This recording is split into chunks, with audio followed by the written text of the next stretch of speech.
Mixing is a big topic and often gets a bad rap of being complex, super technical, and only reserved for audio nerds. The truth is that mixing can be simple, and your best mixing will be done while you're in flow, not by obsessing over numbers, graphs, and plugin settings. In this video, I'm going to reveal a simple framework that any level of mixing engineer can use to streamline and simplify their mixing approach. Here's what we're going to cover. One, we're going to cover what has to happen in a mixdown. Number two, we're going to focus on how to keep the process simple, fun, and easy. And three, we're going to learn how to make your mixes sound pro. But first, let me show you what happened when I didn't have any structure to my mixing approach and the change it made once I did.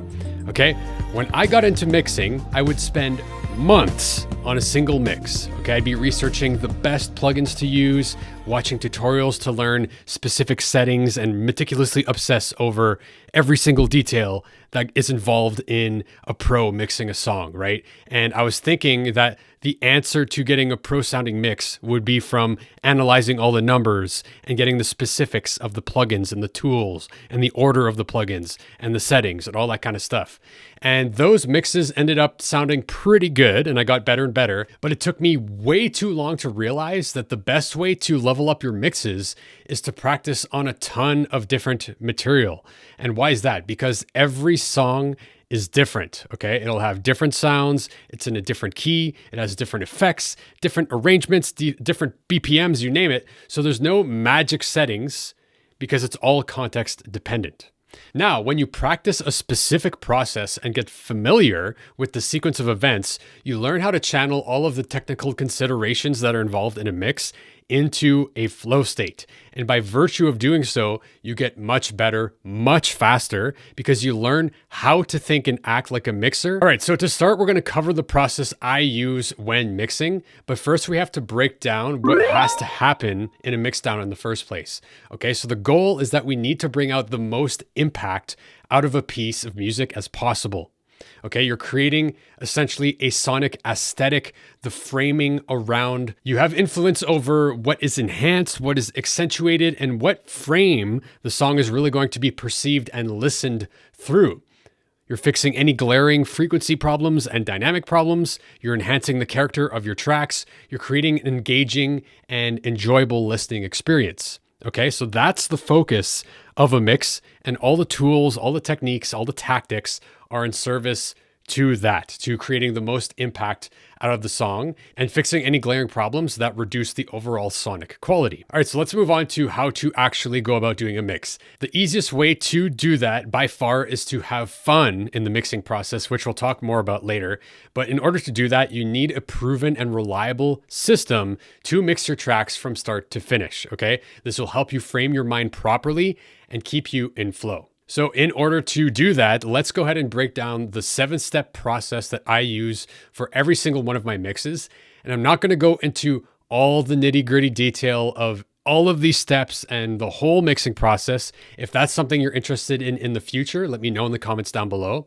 But for now, I'm going to walk through an entire mix, but I'm going to give you little glimpses along the process so that you can understand the whole process from start to finish without being in the studio beside me for a 3 or 4 hour mixing session. This video may be long, okay, but my goal is to just show you exactly how I would go about doing an entire mix and share with you the most valuable pieces so that you could follow along in your own way or follow in my footsteps or just get inspired by this process to help you complete your mixes. Okay, so let's go ahead and switch to Ableton here. Fancy transition. And I've got this beast of a track loaded up here. It's basically a 6-minute prog song because come on, man, why not? But essentially, I'll give you a little taste of what this is sounding like, which will give you a good perspective on the quality of a track that I work with before even considering mixing, right? So I'm making sure that everything sounds good. The sounds are properly selected. Everything is edited well. Everything is performed well, and that the track flows, right? Because I don't want to be messing with fixing edits or swapping out samples or changing the composition as I'm mixing. I just want to focus on mixing. Okay, and all of this I use a system to help me ensure that this happens. So let me actually hop over to Notion here. And this is like what my system's looking like right now. I've got a lot of tracks in extract.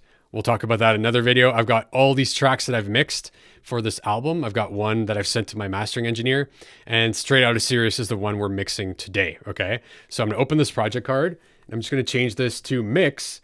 And as we go through this video, I'm going to walk through all of the steps that I'm going to go through in this mix, which are in this template. If you want this template, I have a free version of this template, which is a lot more simple and streamlined without overwhelming you with the system itself. If you're interested, you can grab it in the link below. This is what it looks like, and you could actually open it and follow along. All the same steps are there. It's just in a easier interface to work with than this bad boy that I use for myself and my clients. Okay. So essentially, I want to highlight that by virtue of using this system, okay, all of these tracks, before I moved them into mix, I made sure that they were composed and edited properly, meaning that the only tracks that I mix are already 80% of the way there because I've done the due diligence and making sure it's a good composition and that the production, all the sounds are sounding good together, everything is edited properly, nothing's off time, and all the performances sound good and flow good together. Okay, so that is probably one of the most important things to consider before starting to mix, is that your production sounds good. So I'll give you a little taste of what this is sounding like, and then we'll walk through the way that I approach a mix, and I'll give you some tips as we go through it. Okay, so let's go ahead and I'll just jump around because it's a long song, just so you can get a taste of a few different sections. So here's the intro.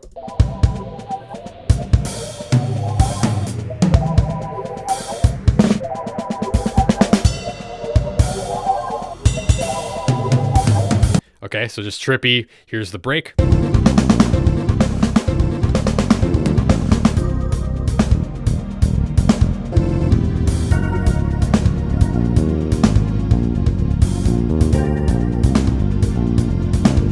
Okay, proggy, jazzy, trippy, all that good stuff. Let's go into the pre-chorus here.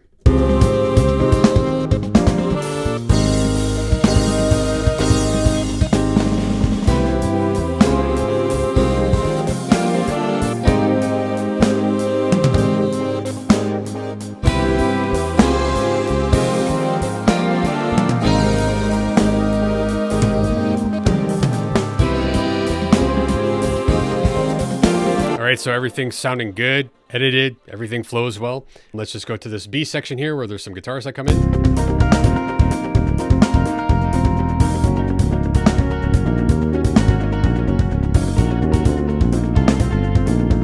Cool, B section.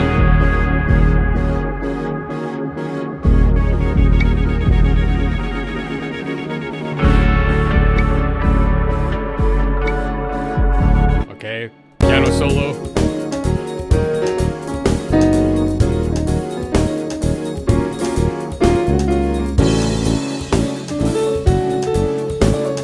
Okay, so on and so forth. Okay, so there's just a little taste of this. We'll hear it a lot more as we move forward and mix this, but I just wanted to give you a quick taste. So let's hop over to Notion, okay? And I'm gonna go ahead and close this, open up the mix toggle, and we're gonna focus on Straight Outta Serious. Let's go ahead and blow up this page, and we're gonna close edit. All right, so I've gone ahead and unchecked all the check boxes so we can check them together. And I'm gonna crack this thing because we're gonna need it. So this video is sponsored. This video is sponsored by Zevia Energy. It's basically Red Bull, but for hippies. Just kidding, I'm not actually sponsored. But yeah, we're gonna drink that thing. So let's go back to transition, back to the screen here. And yeah, let's talk about basically going through a mix session, which is how I approach it, how I teach it, and I'll walk you through it. So the first thing that I do is let's set up a session time. So I'm going to decide this mix is probably going to take me 2 or 3 hours. So to start, I'm going to go ahead and just give myself 55 minutes on my timer here. Okay, so I have a big timer, a giant clock over here, and we're going to set this to 55 minutes. And this is good just to keep you on game and focus. This is longer than I typically do, but just because I'm teaching as I'm doing this, it's going to take a little longer. So set the timer. Cool beans. So there we go. Let's go to mix preparation. And first thing to do here is to save a new project file. So when we go to live here, right, like this is my finalized production. If I zoom out, you'll see that there's a bunch of ideas I tried that didn't work. It took me a while to get like the puzzle for this piece together. But essentially, what we want to do is save a new project so that we don't mess up our production. We always have this in our records, and we have a different project for our mix. Okay, so that's the first thing I'm going to do is go here. I'm going to go save live set as. Okay, and then I'm going to call it straight out of serious mix in capitals, and I'm actually going to save this into the mix folder on my computer. This is a whole other story in terms of file organization, but I have all my mix projects here for my current project. Okay, so I'm going to go ahead and save this. Let it do its thing. Fantastic. So now that it's saved, you can see up here, straight out of serious mix, which is in its own project. Okay. And essentially now we have a new project that we can do what we want with without affecting the original, which is our finalized production. So the first thing I'm going to do is select all this stuff that didn't make it, and I'm just going to delete it because we don't need it there, which simplifies it. I'm just going to highlight here, hit Z to zoom in, and now we have a better picture of what's going on in our production. All right, so there's our step one, and we're literally going to go through this step by step together. So check. So optional, rendering and committing all our tracks to audio. So why would you want to do this? Well, for one thing, it helps you commit, because in the digital world, you can literally change anything all the time, right? If this is MIDI, I could go in here and change the performance. I could go in here and change all of these settings for the synth forever and ever and ever and ever. And at some point, it can be helpful to just commit it to audio and just work with what you got instead of constantly being able to change things, because sometimes that actually hinders you in making decisions. Also, if ever you would be sending this to a pro mixing engineer, they might not have the same plugins as you, and they would probably just want everything in audio. Okay. So that's something that I'm probably going to go ahead and do, which will take me a while. Okay, so I'm going to pause the video. But if I look at my drums, like right now I have a drum rack. I'm just going to zoom in here. I have a drum rack in Ableton over here that basically has all of these samples in one drum rack, right? So what I'm going to do is I'm actually going to separate all of these into their own channel and then bounce it down to audio. So I have more control over the mix. Okay, so I'm probably just going to duplicate this a bunch of times and then just basically isolate each part of the drum kit so that it's on its own track, and then freeze and flatten it. And then also for any MIDI, I'm going to do the same, where I'm just going to freeze it and I'm going to flatten it. If there's any processing that I did on the go, like some EQing and stuff, I'll just copy it, right? I'll cut it out, flatten it, and then repaste it on top so I can still manipulate the effects if there's any processing. All right, so we're back here at the checklist. And again, as I said, it forces you to commit to avoid adjusting sounds and performances forever. It reduces the CPU usage. That's another pro. It avoids MIDI mistriggers, which can happen where the MIDI doesn't actually fire in an export. That can happen. So it avoids that, and it makes your stems shareable with anybody. They don't need any special plugins, and they don't need the MIDI files. They just have the audio files, and they can bring it into any DAW. Okay, so I'm gonna go ahead and do that. And then another thing to keep in mind is you're gonna wanna increase your buffer size, because as you add processing to your mix, you'll be using more and more CPU power. Okay, so I'm going to go ahead and do that. Let's go to live, and I'm going to go to command comma, and we're going to go ahead and increase this to the max,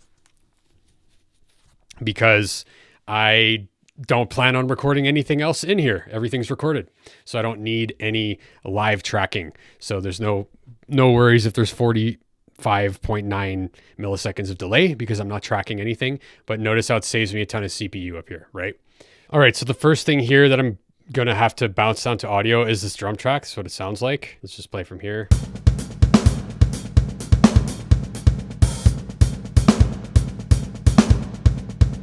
Okay, so what I'm gonna do is I'm gonna consolidate all of this MIDI to one track. Okay, so I'm gonna select this and all the way to the beginning. And I'm gonna hit Command J to just make one giant clip with all of the performance data. And this is like my master MIDI track, okay? And what I'm gonna do now is I'm gonna duplicate this track for every part of the drum kit. So like, for example, I'll go ahead and duplicate this, right? So now we have a duplicate, but now I'm gonna go ahead and rename this and call it kick, okay? So now I have a track that I just want the kick for. So basically I'm gonna open this master MIDI file, and I'm gonna go in here, and I'm going to select everything that isn't the kick, and just instead of deleting it, I'm just gonna go ahead and hit 0. So I'm just gonna disable it. Okay, and let's go ahead and solo this so we can hear it. Right, so everything that's not the kick, essentially, I'm gonna disable. Okay, so I'm gonna go ahead and zoom in a little bit so I can see what I'm doing. And right, so we're just gonna go through all of these samples. Let's go ahead and hit fold so we just see the tracks that have samples on them. And I'm just gonna go ahead and disable everything that's not the kick, okay? So there's our ghost notes. So there's our kick. I'm gonna leave that. Disable, disable, disable, disable, disable, disable, disable, disable, disable, disable, disable, disable, and that's a kick again, okay? So now if I solo this track, we should just be hearing the kick.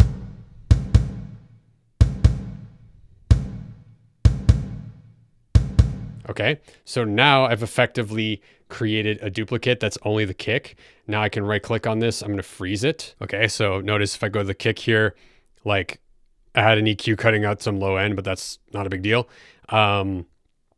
Right, no major processing, so that's all good. So now I'm gonna go ahead and flatten this, which will let Ableton do its thing. Cool, right? So now this kick track is an audio file of just the kick for our drum kit, okay?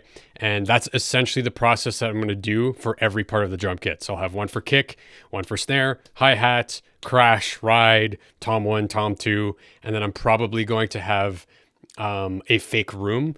So I just wanted to show you the process once so you understand what I'm doing, and then I will do this outside the recordings. You have to watch me do this a zillion times. All right, so yeah, as I'm doing this, if ever you're wanting to create a simulated room for a drum kit, just take the master track with all of your MIDI data for all of your drum elements, copy it over to another track, call it room, so that down the line you can throw it in like a reverb of some sort to simulate a room.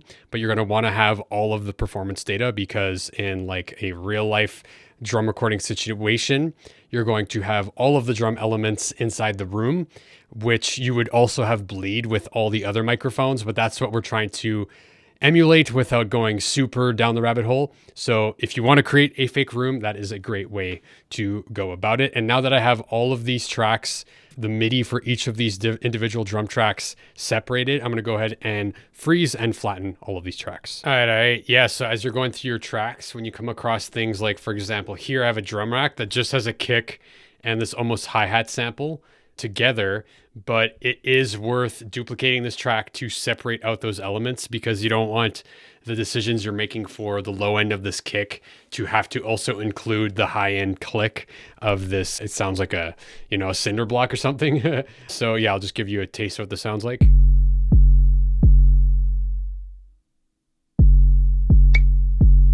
Right, that tick hi-hat thing. So what I'm going to do is duplicate this and freeze them and flatten them separately, so the kick is separate from that click noise. So I went through all these tracks, and as you can see, I got my kick, snare, hi-hat, tom 1, 2, 3, 4, ride, China, crash, crash 2, room, and then percussion, synth, other layers, saxophone, guitars, grand piano, bass. Everything has been bounced down to audio. And when I listened back, like kind of took a step backwards from where things were before, but this will allow us so much more control to actually steer the mix where it needs to go for it to be complete. So from there, let's go back to our checklist, right? Boom. We did that. We did this. So now we actually get into the mixing process. And before I just go ahead and start mixing things, there are a few things that I suggest my clients and students do, and as well as what I do before I go ahead and start. And it's to listen to a playlist of some of my favorite sounding tracks through the system we'll be mixing through. In this case, right now, I'm going to be using my headphones to avoid feedback into the mic. So what I'm going to do is just listen to a couple tracks that I'm digging that are maybe in the direction of this. So I'm going to pop up Spotify and just show you a couple references. Just going to listen to them. This is a great thing to do if you're doing admin work, like flattening your tracks. Just listen to some music that's pumping you up. So what I've been listening to lately is I'm going to check out Jacob Zatecki. I don't know how to say his last name. He's amazing, crazy, virtuosic guitarist, really futuristic sounds. Probably going to listen to maybe some Intronaut, crazy, trippy stoner rock, stoner psychedelic band. Probably going to listen to some Culprit and maybe throw in some Radiohead for good measure. Okay, so that's what I'm going to do. I'm just going to go ahead and give that a listen and then come right back. I checked out some Flying Lotus, You're Dead. This is somewhat in the direction I feel my track is in. Another artist I'm going to check out is Sungazer. Great band. If you haven't checked it out, it's a little bit more video gamey, but definitely the jazz and the progressive vibe. So I'm going to go ahead and listen to this. And I listened to a little bit of Intronaut as well for some of that guitar work and the heavy stuff. So yeah, just priming my ears before getting started with the mixing. All right, so I'm pretty jazzed up listening to that stuff, which is exactly the purpose. And now I'm just going to go ahead and check this off. And now next I'm going to go ahead to listen to the entire track start to finish. And I'm just going to get a perspective as to where this is sitting from a mixing perspective. And as I'm listening through, I'm going to go ahead and make a list as to what I feel needs to be fixed. So I'm going to focus on problems first. So I'm going to listen to frequency areas, any dynamics areas, if anything's getting lost in the mix, if anything's too shrill or doesn't cut through enough, any of those types of things, I'm just going to jot them down as I'm listening through my track from start to finish to just get a feel for where it's at and to jot down the things that stick out to me immediately. Okay. So I'm going to go ahead to Ableton here and I'm going to select the whole track and just listen to it and then go back to Notion and start typing in my answers to whatever comes up. And I'm just going to pause this so you don't have to listen to the whole track and see me type things in. I'm going to go ahead and skip to the end of it. All right. So I listened through my track and got some notes. So essentially I felt that there's too much low end in the intro synth that was unnecessary, kind of muddying up the low end and getting in the way of the bass and the kick. I feel like the kick is slightly buried by the bass tonally. So I think I got to find a frequency range for the kick to live in and maybe sculpt out the bass so that it doesn't mask quite as much. I felt like the synth and the guitar are too quiet in the first chorus. Like the drums and the bass are louder than what I would feel is the main feature of the chorus. The sub kick is a little bit too loud when it comes in and it like takes over the low end of the bass. So we got to negotiate that some more. The vocal sample that I threw in there feels muffled. It's kind of sounds like this a little bit. So it needs to open up and or other elements need to get out of the way so that we can hear it clearly. The Latin drum part in the bridge section felt too close and in my face. I felt like it needs to be a little farther back in space. So we might use a room or some reverb or shave off some of the high end so that it feels like it's farther away. The pulse synth is masking the piano solo. So there's a piano solo later on in this track. And that pulse synth, that's the main part, is a little bit masking just during the solo. So I might have to automate the volume of just that section for the pulse synth or automate some EQ. And then finally, the sax solo at the very end felt a little bit dry, a little bit, too out there, stuck out a little bit, and a little bit dark. So I think I can brighten it up with maybe some EQ or some saturation. So now I've got a little bit of a list to help guide me once I start mixing. Okay, these are some problems I got to check off. But other than that, everything was sounding already pretty good. So it's just a matter of solving these problems and then enhancing things that I hear. So now we're going to actually get into the mixing process. And again, one of the most important things to maintain while you're mixing is a state of flow. And this is built on the assumption that you have your mixing foundations down. So you understand signal processors, you maybe understand a few of the key frequency areas for different instruments, and how to manipulate sound at a basic level. But then from there, we want to leverage something that's going to help us stay in flow. And what I leverage is a process, okay? And having a proven and reliable system/process will help you take your tracks from start to finish because it will help you frame your mind properly in this right direction without getting lost in the sauce or go down rabbit holes, and help you stay in flow. Okay. So I'm going to break this down into a 7-step process that I use for every single mix. And I'm not going to go into the nitty-gritty detail of everything that's encompassed in these steps, because otherwise this video will be too long. But if that's something you're interested in, just let me know in the comments down below. Okay. So let's go ahead and hop back over to Notion here. Share my screen. Transitions. All right. And now we're actually getting to the mix your track part, right, of this whole system. Again, if you want it, you can find it with the link down below. So this is basically how I think about mixing. I see mixing as having 5 dimensions, and I walk through a process that has 7 steps, okay? And essentially, these 5 dimensions of a mix, I break down into dimension 1 being volume and frequency, okay, which I see as the height of a mix. Then we have our image, our stereo image, which is left and right, which is our width of a mix. Okay, we have our space, which is like the reflectivity, how far or close something is. So in that case, I see that as that 3rd dimension, right? And then from there, all of those dimensions, all of those, parameters can be manipulated over time and change over time. Okay, so that 4th dimension is the time dimension, because you can change the space of something, you can change the EQ, you can change the panning over time. So it's its own dimension. And then from there, the final dimension is what I like to call aesthetic, okay? Which is essentially the whole purpose of why you're doing a mix, okay? Is to create an aesthetic, is to create some sort of response in the listener. And that's going to be the final kind of input that you have on all of these dimensions, which is kind of the perceptual effect that you're trying to get through your mix, which is a dimension in and of itself, and it's the most important one. Okay, it's the reason why you're making decisions for the other dimensions. So that's what I have in the back of my mind when I'm mixing, right? Is like, okay, what's the volume? What's the frequency? Where are these things living in that dimension? All right, left and right. Where are things being placed in the stereo image? How far or close are things being placed? How does that change over time? And then to what effect am I making those changes? Fair enough. And then finally, the mixing process I use is organizing my session, which we'll cover in just a sec. Then I set up all the routing in all my groups ahead of time. Then I balance my levels, which is also what I call a rough mix, where I just use volume and panning to get a rough mix, right? Then we go into processing tracks, so using EQ, compression, saturation, reverb, delay, etc., whatever we need. And then we fix the problems that we've listed with processing, okay?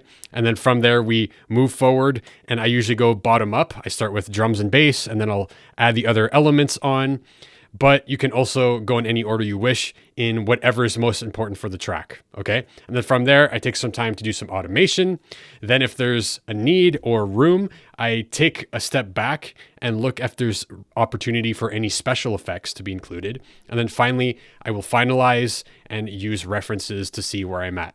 Okay, so with that said, let's go ahead and get started with this list. Okay, so I'm going to go through this, and we're going to start by organizing the session. So I'm going to go back to live here. And what do I mean by organize the session? Well, basically, I did a little bit of that as I went along here. But what I want to do is make sure I remove any tracks that do not need to be there. Okay, and make sure that everything is named and properly color coded in a way that makes sense to me. Okay, and you can organize your session in whatever way makes sense for you. But the key is that it's consistent, because for me, at a glance, I know that my bass is red, drums are orange, percussion is yellow, melodies and guitars are in green, anything that's kind of more of a harmonic layer like chords, pads, keys, whatever is usually blue, vocals are purple or pink, and same with pads, purple and pink. Okay, so that's kind of the color code that I use, and I usually name my tracks the same way every time. Okay, so I'm going to go ahead and go through that and just show you a few examples, and then I'll pause the video so you don't have to see me organize this. But for example, I have this old bass track that has no data. There's nothing going on in this track, so I can go ahead and delete it. Okay, same with this one. I can delete this one. All right, so this drum track is actually my master MIDI drum track. I have another one over here, so I'm going to delete this duplicate down here. No need for that, but I'm actually going to keep the master MIDI track for the drum, just in case I ever need to bounce out the audio, then I don't have to go back to another session and find it. So I'm just going to leave it gray, and I'm going to turn off the track. Okay. and I'm going to rename it so that it's like drum master, or just go drum MIDI. Okay, so I know what that is. Then I have kick, snare, hi-hat, tom 1, tom 2, tom 3, tom 4, ride, China, crash, crash 2, and my room. Okay, and I turned off the room just because there was some phasing issues going on, so we'll have to look at that. And then from here, I'm going to continue to label this. So this is another beat. So I'm going to just rename this and call it drum loop. Okay, because I was using like a looped sample for this part. Then we have a synth, right? I'm probably just going to rename it into capitals, and it's the right color. So that's cool. Keys, right? If I look at this, there's no actual data. Like there's nothing on this track. So I don't need it. So I'm going to delete it. Saxophone is playing a melodic thing. So I'm just going to rename this to sax and keep it green for the role it's playing. And I'm going to move it ahead of the synth. Okay, just because I like to have a colorful rainbow and organize my tracks in color as well as kind of what they're doing frequency-wise, right? And what role they're playing in the composition. From here, we have another sax layer, which I'm just going to rename. This is a sax solo at the end. So I'm just going to go sax solo, all right, to differentiate it.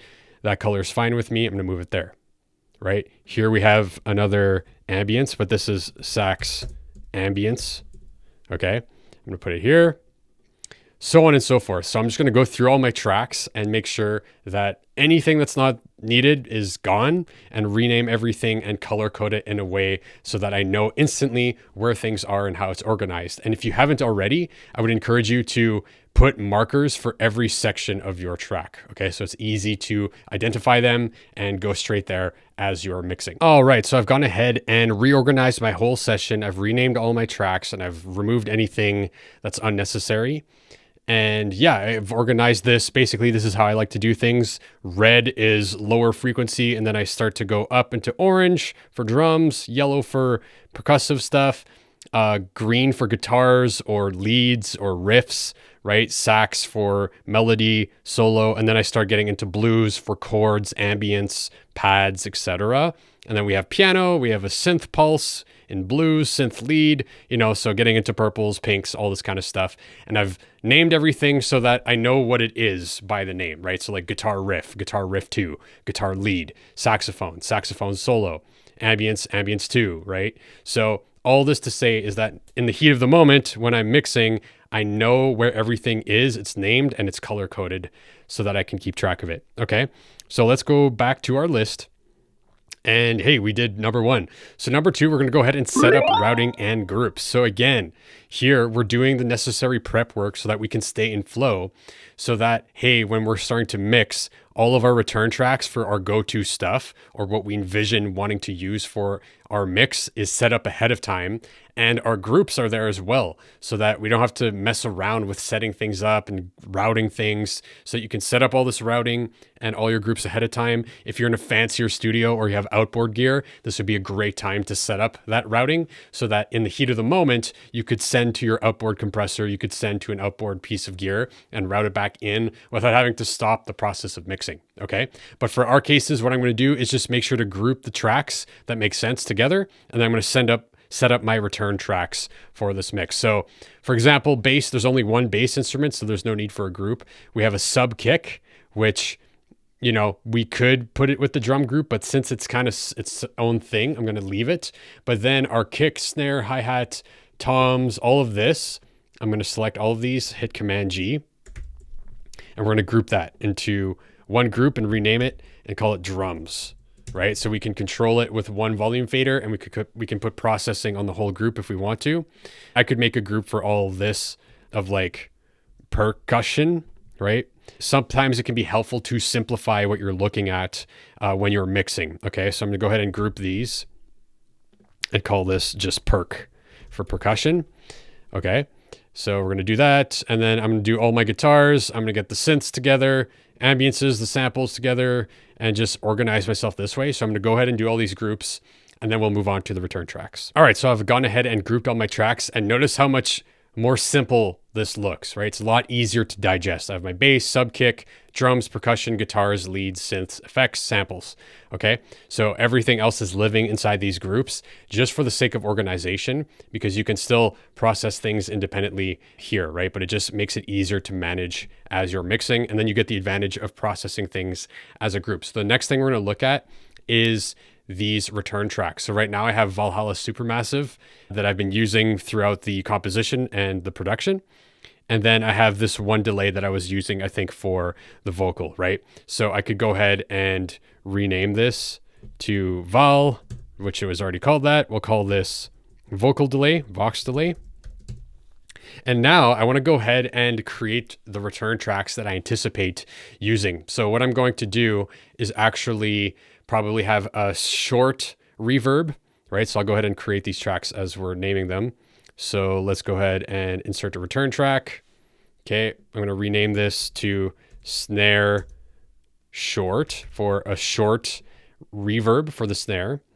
I'm going to do another one for long. So I'm going to rename this snare long. I also usually have one for parallel compression. So I'm going to rename this parallel. And I might want to play around with some other fancy effects, like some transition effects, we'll see. So I'll just put one for special effects now. Okay. So I'm going to go ahead here, rename it to SP effects for special effects. And I'm just going to make these all white, because that's how I like to roll. And then I have my master be black, and we're good to go. So now I'm just going to go ahead and load my go-to plugins and settings for all of these, so that in the heat of the moment, when I'm mixing, all I have to do is reach and turn up a send so that I can start to color things with these effects as I'm mixing. Okay, so I'm going to go ahead and do that, and then we'll be good to go to move on to our next step. All right, so I've gone ahead and loaded up all of the plugins for starting points for my return tracks. So I'll just show you what I got going on real quick. So Valhalla Supermassive, I'm just going to leave this because it was part of the production, part of the composition to play around with this effect. So I'm just going to leave that as is. The next one, we have a vocal delay, which was only for the delay on the vocal, which I calibrated. So I'm just going to leave it as is again. For the snare short, what I'm going to do is go ahead and cut out some low end and some high end as a starting point. Usually I think that Ableton's reverb in general tends to get wide really quick. So I'm actually going to lower the size and the decay of this. We're going to keep the dry wet max. The diffuse, we're going to take it down, but maybe we want the reflection to be more. And the diffusion network, like I actually want a little bit more of the kind of high end ring than the low end. So we're going to go ahead and switch this over here. Okay. And we're going to switch this guy. There we go. Low. And this is going to offset the diffusion, basically the reflections that we have in the room, to kind of reflect more of the high frequencies than the low frequencies, which is what I want. I just want a little bit more of that smack in the reverb. And again, going to reduce the width of this, okay? Because 100 is pretty wide. And we have another one here for long, which, yeah, we can be closer to 100, maybe a little bit less. We're going to increase the size. Again, we're going to cut out the low end. We don't really need much low end in the reverb. I'm going to turn that off. For this one, again, I'm going to enable the low. You know, just somewhere to get started, right? Which is close to where I'd like to go. Diffuse, reflect, yeah, that's cool. We'll start with this and go from there. But again, the size of this, maybe a little bit more decay, a little bit more diffusion. See where we're at, okay? Just for a starting point for a bigger room for the snare specifically. Then in the parallel compression, I have my SSL compressor here, pretty set to pretty intense settings, just to really crush anything I send into it. And then I have this Devil Lock, which is kind of like a saturator crushing device, which I like to have on there sometimes, but I'm just going to turn it off for now because I don't, you know, if I want to play with it, it's there already. And then for the special effects, I just have Tornado with some default effects in here. If I want to play with it, it's just there, so I can start to turn it on. And then the last thing I did was for this room track for the drums, I put a reverb directly on the track, and I'll play around with this. But in this case, I'm going to want to turn, like, I really don't want any low end or even high end. It's just the body of the sound, and we don't need it to be that big, right? We just want the oomph of the sound. So I'll start at something like this. right? And then we can adjust the dry wet to taste. And I will actually turn this down so I can sneak it in later, but we'll get into the rough mix right away. So, okay, so that's basically my setup for being ready to go to get into the mixing. Okay, so I'm gonna go ahead and go back to our good old list here. We did this. So now we're gonna get into balancing levels, or what I like to call a rough mix. Okay, so what we're gonna do here is I'm gonna go ahead and transition. Transition. And I'm going to grab this guy, good old APC 40, which I'm going to use to have physical control over my volume faders and my panning so I can feel the mix instead of clicking around with the mouse. So I'm going to go ahead and set this up. And then, yeah, I'll give you an overhead of me just playing around getting that rough mix. And basically what we're going to do is take everything, collapse it down to 0, and bring it up one at a time, giving us the opportunity to get a fresh mix and use our ears to get the balance of where we want things to go. Okay, and then from there, we're gonna move on to processing tracks and identifying any other problems that come up. Okay, so I'm gonna set that up and then we'll be right back. All right, so we're back here and I've got my APC 40 and my push, and we'll talk about it in just a sec. But I'm gonna go ahead and go back to live here. Okay, and what we're gonna do is we're gonna get a rough mix going. I'm just gonna turn up the lights a little bit. And then, yeah, so what I'm going to do is I'm going to get a rough mix going using these. So we're going to get everything and set it to 0. And we'll give you a few tips on how to do this. Okay, so what we're going to do is make sure that our groups are set to 0 dB. And we're going to select every other track and we're going to bring it straight to 0. Boom, right? And we're going to get a new kind of baseline for our mix, where we're not kind of being biased by how loud things were in the first place.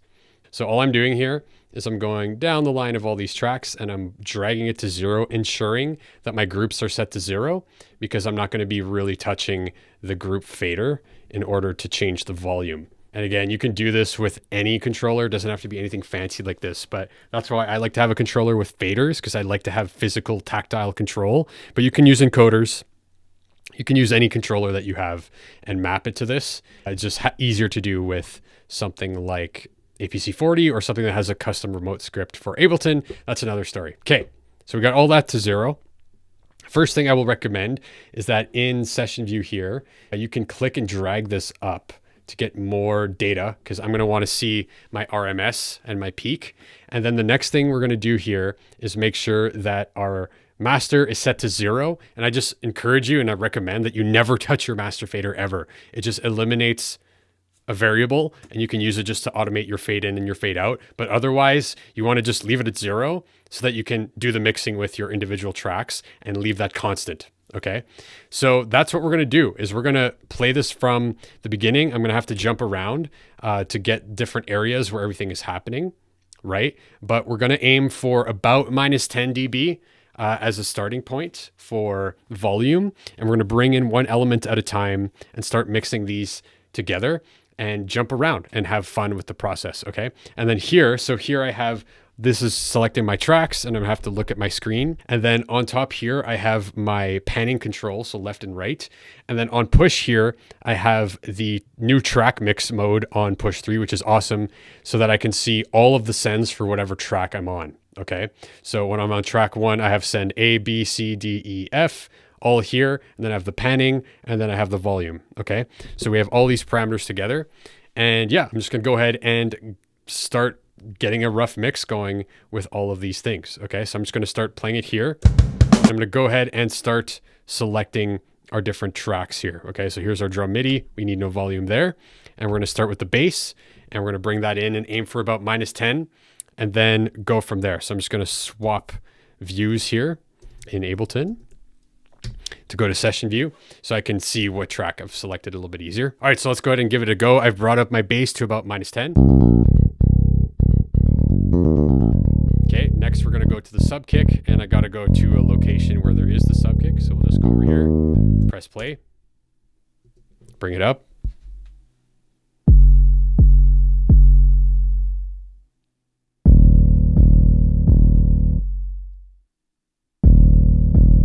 Fair enough. Cool. We're going to go drums, kick. I'm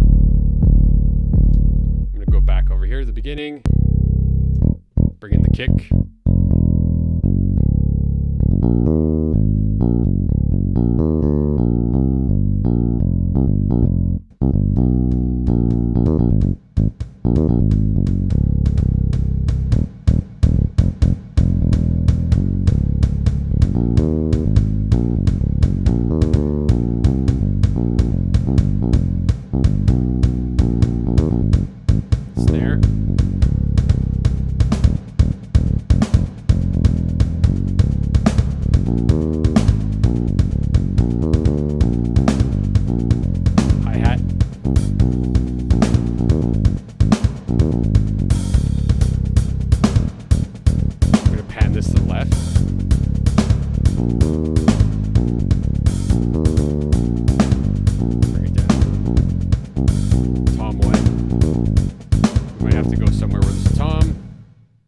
So let's go over here.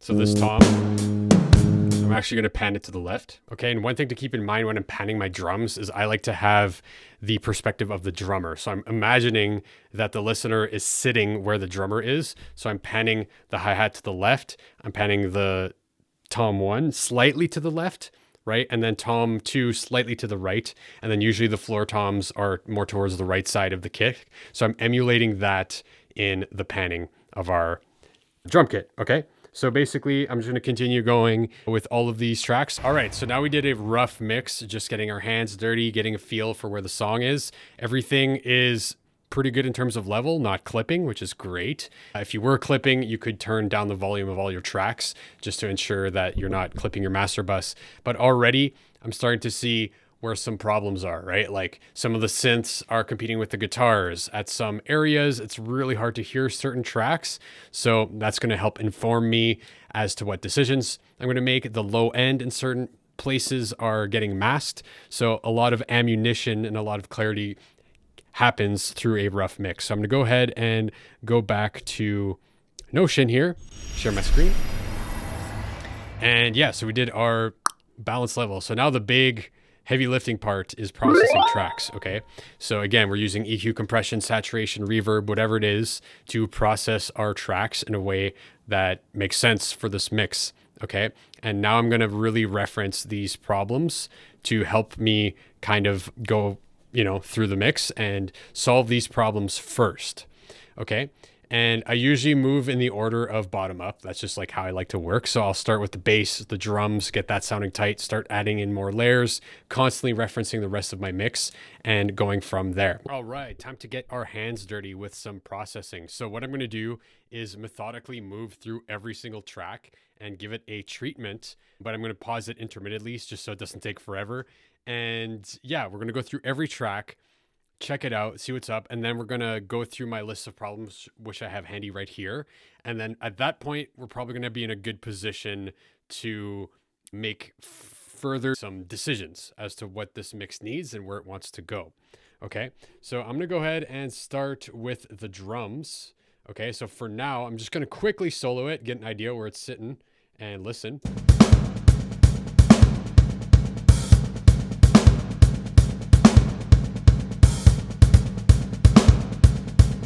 Okay, I'm going to throw in the bass and listen to these together.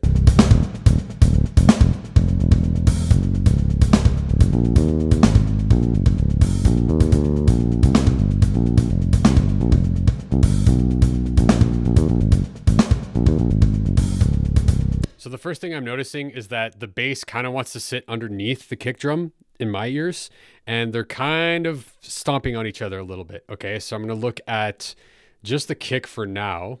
Let's go ahead and solo this and let's check out what's going on. Let's play around with some processors.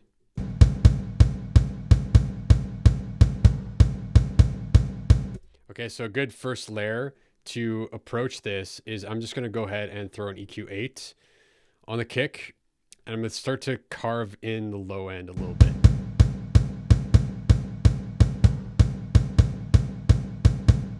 And I like to look at this to make sure that I'm A/B testing all of my moves. You want to make sure that the volume before and after certain moves are pretty much the same. So I'm just going to cut out some low end, A/B this, and see if there's a difference.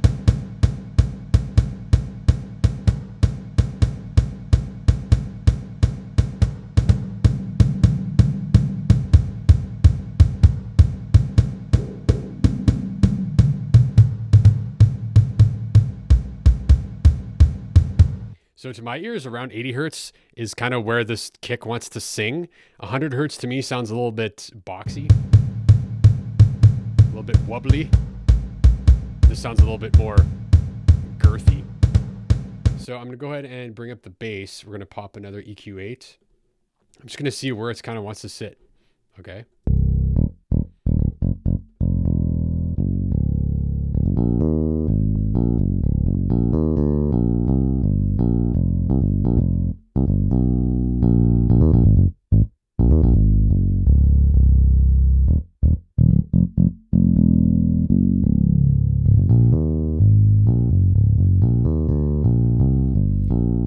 I'll say to my ears, 100 hertz is a little boomy.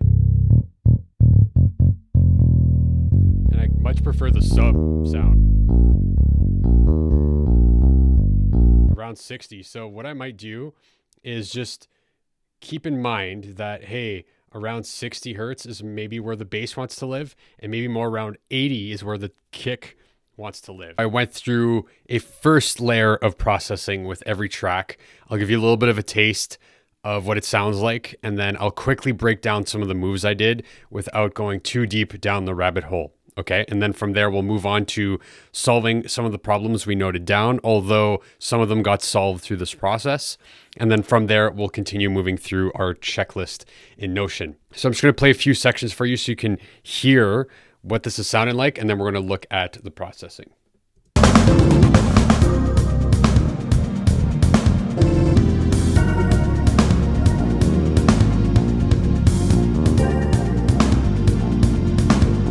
Chorus.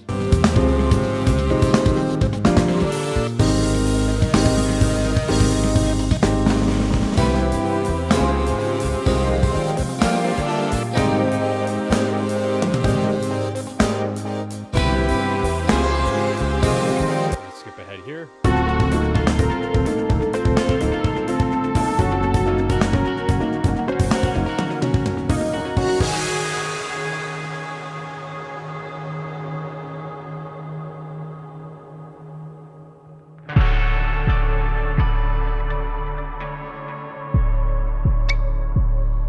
All right, so there's still some issues to fix and problems to solve, but basically we're in a good direction, feeling good about this mix. So real quick, I'm gonna walk through just the big picture, what I did to get here, and then go from there. So essentially, I just started with the drums and the bass and really wanted to lock in the low end because that was a problem, right? There was too much boominess in the bass, the kick was buried, and there just really wasn't a frequency area for both of these things to live together. So I took my time to really carve that out because the low end of your mix is going to be one of the most important parts. I wouldn't say the most important part, but getting a strong pillar of the low end is going to be extremely important for everything else to feel stable and to feel powerful. And then after that, the magic is in the mid-range. Okay, it's trying to, because everything's trying to compete for the mid-range frequencies, the snare, cymbals, guitars, synths, pads, vocals, saxophone, they all want to live in the mid-range. So if you can really make everything sound powerful and clear in the mid-range, then your mix is going to sound good. But yeah, let's just listen to the drums and the bass in a few different sections here.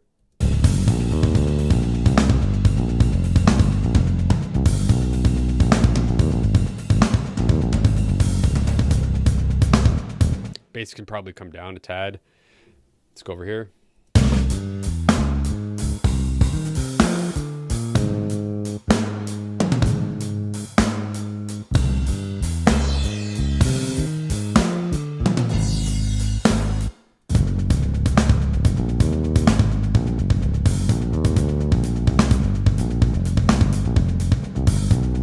Okay, so notice how the bass and the kick drum both have weight, they have body, but they're not really competing with each other. They kind of have their own zone that they're working with. The bass has the very low end, and then the kick is slightly higher in terms of its low end.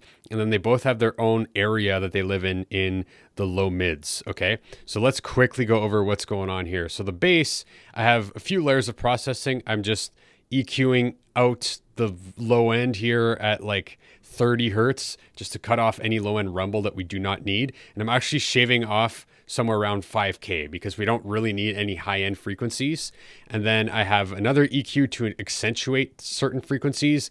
I'm boosting some mids at 5K, right? I'm boosting again around 900 hertz, 1000 hertz, because that's where kind of the attack of the bass comes through. And then I'm cutting another frequency that I thought was honky around 700. And then I'm boosting at a very specific area. I believe this is, around 60 hertz is the magic place that I felt that the bass was wanting to sit. Then I threw on a compressor to just calm down the dynamics, to tighten it up and kind of pin it down in the middle and catch any kind of peaks, although this is a programmed bass, so it's really pretty gentle. Then I have a limiter just to catch any peaks for when the volume goes up, that we're just pinning it down, right? Because we really want the low end of the bass to stay put. And then from there, I have a max bass that's kind of kicking in a little bit more low end around 60 hertz again, because that's the magic frequency. And then I have a utility that's just reducing the gain so I could A/B test all these plugins together. Okay, so I'll just A/B this all together for you real quick so you can hear the difference. So we'll just solo the bass. This is with the processing. Without it.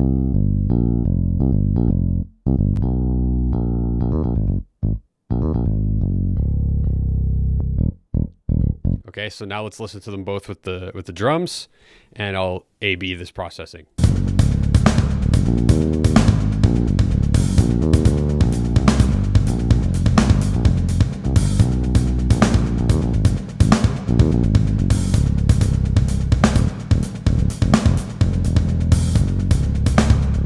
Notice how much less honky the bass is because I'm cutting that honky frequency, and you can actually hear the low end and the presence, the roundedness of the kick with all this processing on, because we're letting the bass shine in its own frequencies versus the kick drum. And that was a big thing I had to wrestle with. So on the kick, I got simple processing. I'm doing a high pass filter, cutting off everything below like 50. I ducked out a little bit around 120 because it was a little bit boomy. It was like too much and it was kind of competing with the bass. And then I'm boosting around 8K. I'm boosting around, looks like 1K, 1500 hertz around there.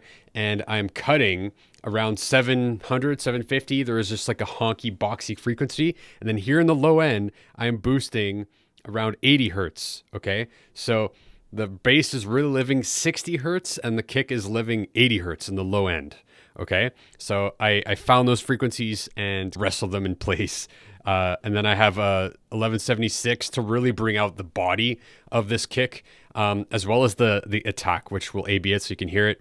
And then on top of that, I have this saturator, this basically tape emulation that's adding some warmth and some roundedness, some harmonics to this kick. So we'll A/B all this processing together so you can hear.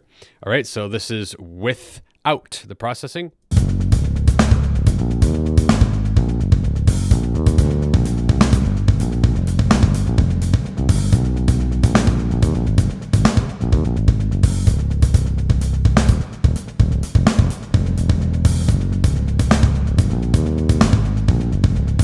Okay, so I might be deceiving you a little bit because it is probably getting a little bit louder, but listen to how much more alive the kick feels, right? It really comes to life. We're making it much brighter with the compressor. We're making it a lot more round. And yeah, the warmth plugin is just making it like, wow, really shine harmonically, right? So that was probably most of the work for the low end here. And I'm just going to motor through the rest. So the snare, again, just cutting out a frequency I didn't like, doing a high pass filter. Again, just got an EQ. We're boosting 8K. We're boosting probably around 800 or 1K here, somewhere like that. I added a little bit around 180, looks like. Yeah, 160 or so, just for the low end snap of this snare. And then we have a compressor. Once again, I played around with the bluey, which it's a little bit more subtle, just to get a little bit more snap and a little bit more roundedness in the attack of the high end. Then I do the saturator trick where I'm basically boosting and removing the same amount to reduce the peak signal. And then I was playing around with saturator, but I didn't feel like I need it. So I'm just going to solo this and then A-B this all together.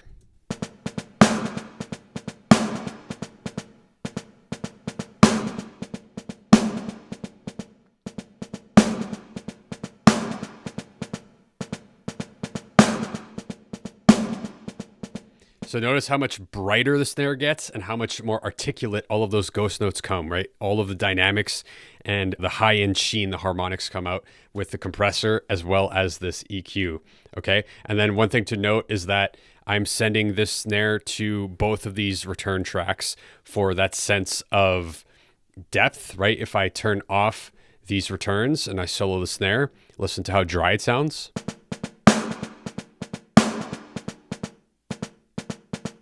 And then we'll turn these on. Right, just that little bit of ambience, it kind of sticks around a little bit more. Moving forward, hi-hat super simple, just cutting out the low-end garbage we don't need, lifting it up a little bit in the high-end frequencies, and panning it to the left. Tom 1, again, finding the fundamental and boosting it a little bit there, cutting out some garbage here, and boosting a tiny bit in the low end, and then low shelving it. And then the same principle for Tom 2, but at different frequencies. There's a few honky frequencies, boosting a little bit of low end, cutting off the low end frequencies with the filter. Same with Tom 3 and Tom 4, just found different frequencies, but very much the same moves, and then just panning it in the perspective of the drummer. Moving forward, the ride didn't actually get any processing. I mean, I could cut out low end if we go to the EQ here. We'll just go over here, slap an EQ 8. Just a good move is in general to remove any low-end frequencies that you don't need, right? So let's go somewhere where there's the ride. Let's go over here in the intro. I know there's a ride part.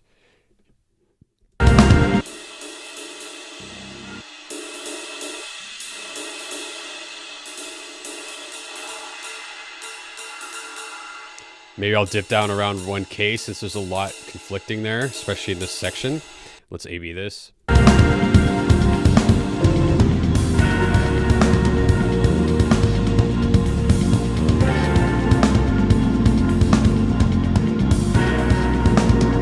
right, nothing fancy, just getting rid of maybe stuff that's competing, lifting up the high-end sheen, and that's it. China, same kind of move. Again, cutting out some mids that we don't really need, just getting the high-end sheen, and cutting out low-end we don't need. Same with the crashes, both of them just at different frequencies. This crash was a little dark, so I kind of wanted to boost a little bit of the mids so that they're kind of in the same world of shininess, right? Because one was a lot darker, so I just wanted to boost that one. And then the room, I have this reverb. This is what the room sounded like.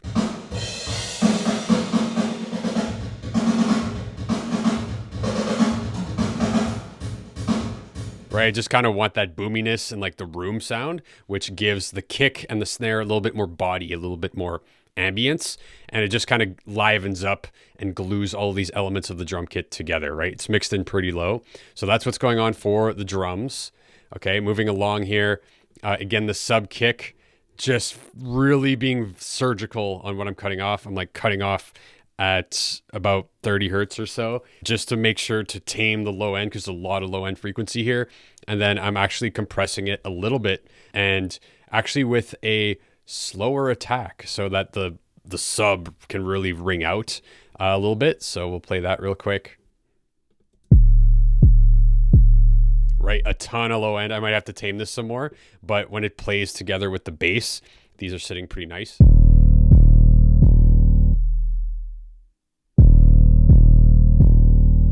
Right, and that's kind of the meat of this part.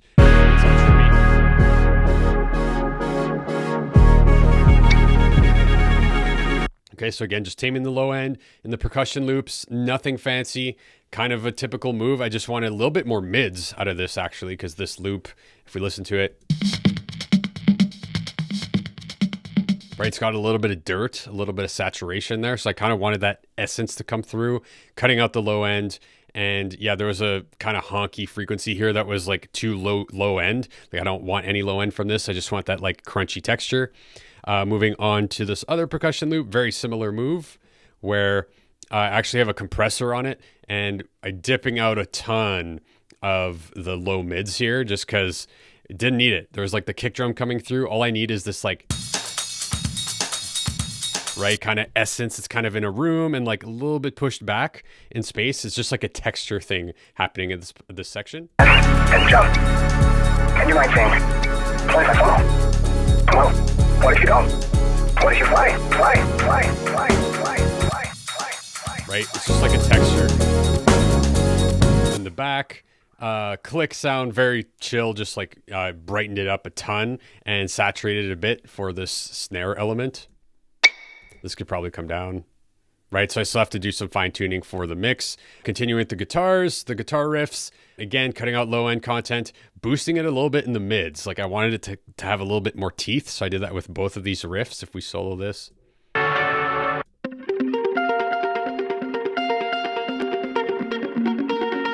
Right, it's a lot of cool delays and going on. So I wanted to really accentuate that, and it sticks out in this part.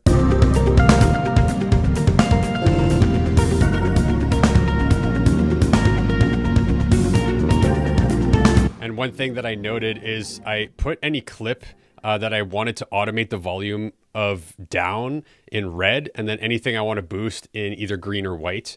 And I just do that as a reminder down the road. Like I like the volume of where this synth is sitting in the intro.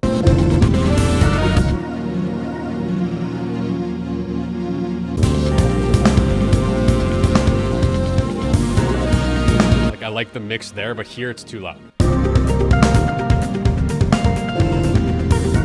It's kind of getting in the way of the guitar, and the guitar is the focus. So I just do that as a note for when we get to the automation stage. But let's continue. So we went to the guitar riffs. Then here we have this guitar lead. Again, here I'm just saturating it some more so it sticks out as a layer, right? And I'm just boosting a little bit of high end, cutting out the low end as always. And sounds like this. Right, just a little bit more sparkle and sheen in those delays because we also have this guitar ambience over here, which again, cutting out the low end, there's a lot of low mid buildup, which is very common with reverbs. So I just cut that out, brightened it up a ton, and I just wanted the lead to stick out from this ambient pad, right? So them together. Right, that guitar ambience is kind of like in the background. It's super cosmic. And then I wanted that lead harmonic thing to just stick out and have a little bit of teeth. So that's why I added the saturator. Moving forward, we got these guitar chords in the chorus, right? And here EQ'd it so that it's quite a bit brighter and it cuts because there's a lot of layers in this chorus. Almost bordering on too many layers, but I wanted the guitar chords to cut through because I feel like it is a feature of the chorus. So just that's what it sounds like.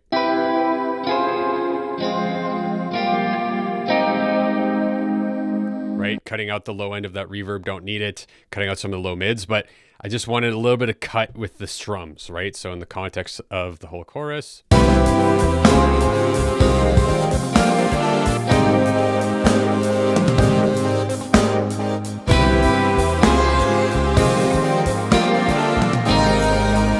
Right, so I just wanted to cut through with the attack of those strums, which is sounding good. And then moving forward, these guitar chords, just doing ambient stuff.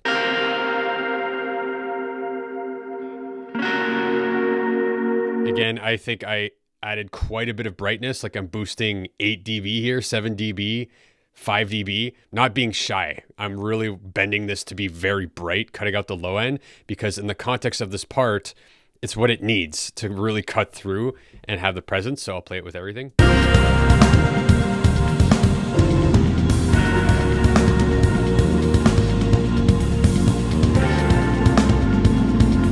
Right, I just needed it to have a little bit more teeth, right? And instead of saturating it, I just boosted a ton of EQ. Sometimes you got to be aggressive with EQ. Right on. So let's move forward. Guitar ambience. Again, here, just making sure the low end isn't too boomy, cutting it off here a little bit, adding a little bit of high end. Right, we covered that already. Moving to the leads, we have the piano here. So this is actually a feature. I decided to warm it up with actually this Abbey Road mastering plugin. Just played around with this a little bit. And yeah, I just wanted to like have tape saturation, something different to give it some character because it was just literally a basic grand piano. So added that here, and it helps it cut through and have a little bit more of its own sound. A little bit of warmth without it.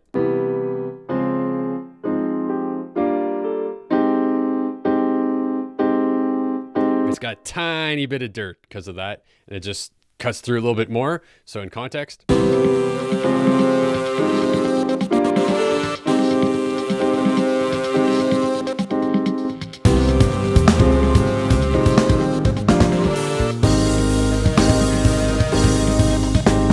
Right, just kind of giving it a little bit more mid-range because there's a lot going on and just want it to be audible while everything is going on. Then the saxophone actually changed the tone of it quite a bit with a lot of tape saturation. So I'm really driving it into this thing, and I'll A/B it the difference. I like the sound that came out of it. So this is what it sounds like just by itself.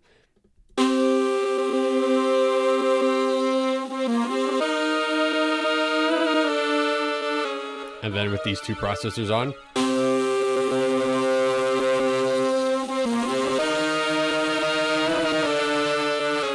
Notice how it brings out a ton of harmonics, especially in the low mids, right? You can almost hear some of the lower pitched saxophones in this arrangement thing a lot more clear. But I like the tone it gave it, and it made it stick out because there's so many other elements in the mid range. So now the sax is a little bit more in the low mids. So in context with everything.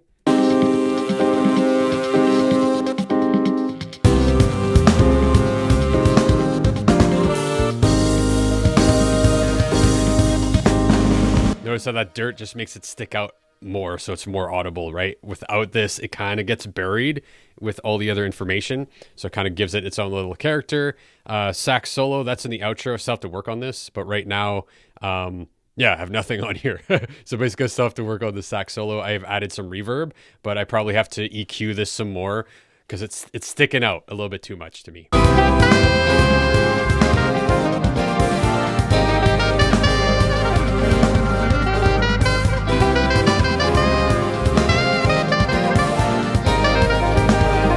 I have to EQ this and smooth it out a little bit more, maybe reduce some of the high end and maybe more low mids. We'll see where that goes. Saxophone ambience here. Again, just cutting out the low end, adding that high end sheen, cutting out the mids. Because again, there's so much going on here that it just has to live in the high frequencies in the background and mixing it in fairly low, right? So that's what it sounds like.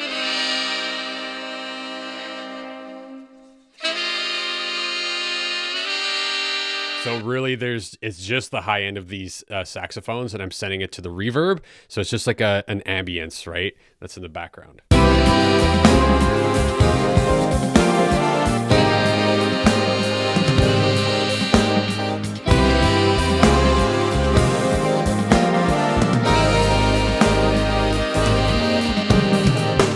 Okay, moving forward, synths. We got this pulsing synth.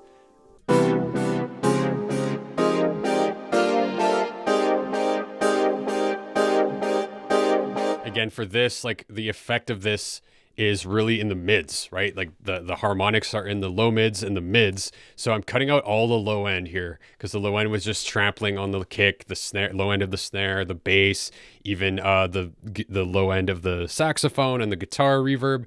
So just adding some mids, like around low mids, whatever, 700, and a little bit of high end. And then, yeah, saturating this quite a bit because, again, I want to focus the harmonics more in the mid range more than anything.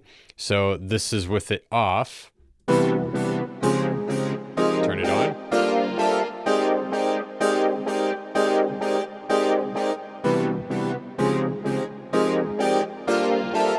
So it makes it a little bit louder probably, but again, just need it to cut through, right? And have its own world because there's so much going on here. So just listen for the synth pulse.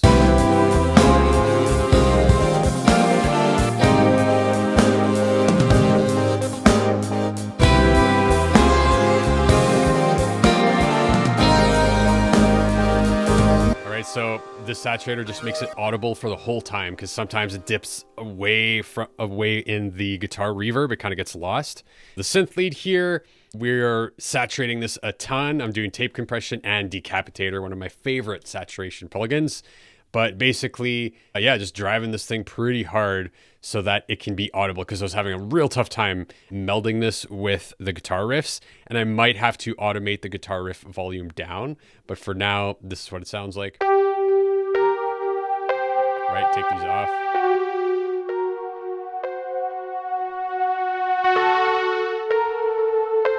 So making it a lot brighter, right? So that it can be audible when all this is going on. I'm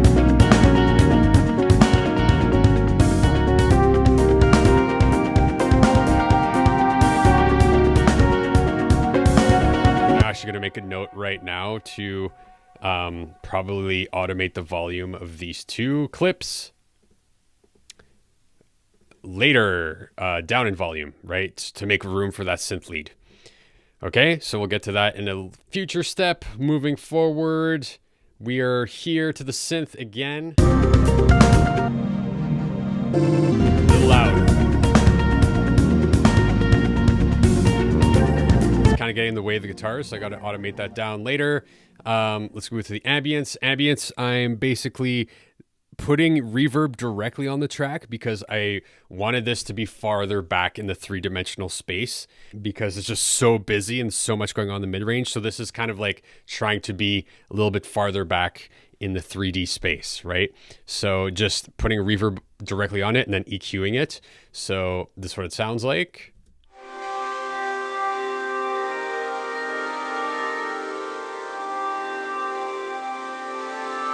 So trying to push it back a little bit, right, from everything else. So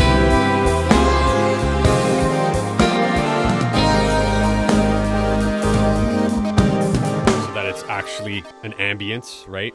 Not getting in the way too much of everything else, just adding a cool texture. And then same thing here, same type of reverb in the outro here. It's the same kind of part, right?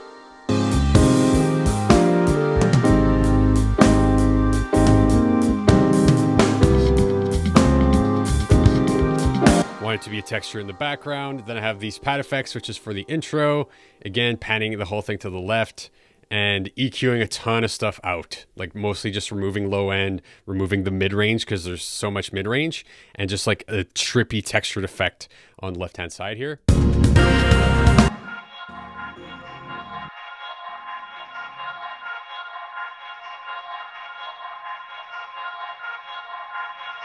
Okay, so that's what it sounds like.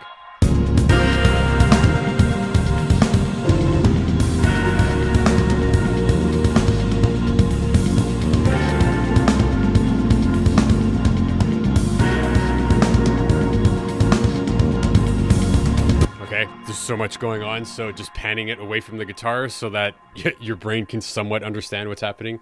Moving forward, so these are all kind of effects into one mini kind of effect composition. Finally, going on to the sample, I have these two samples being panned to the right, and they're just alternating back and forth in the final chorus here. It's just adding another kind of cosmic layer. Right? And these are pretty good. I didn't do any processing on these. And in the context of the mix.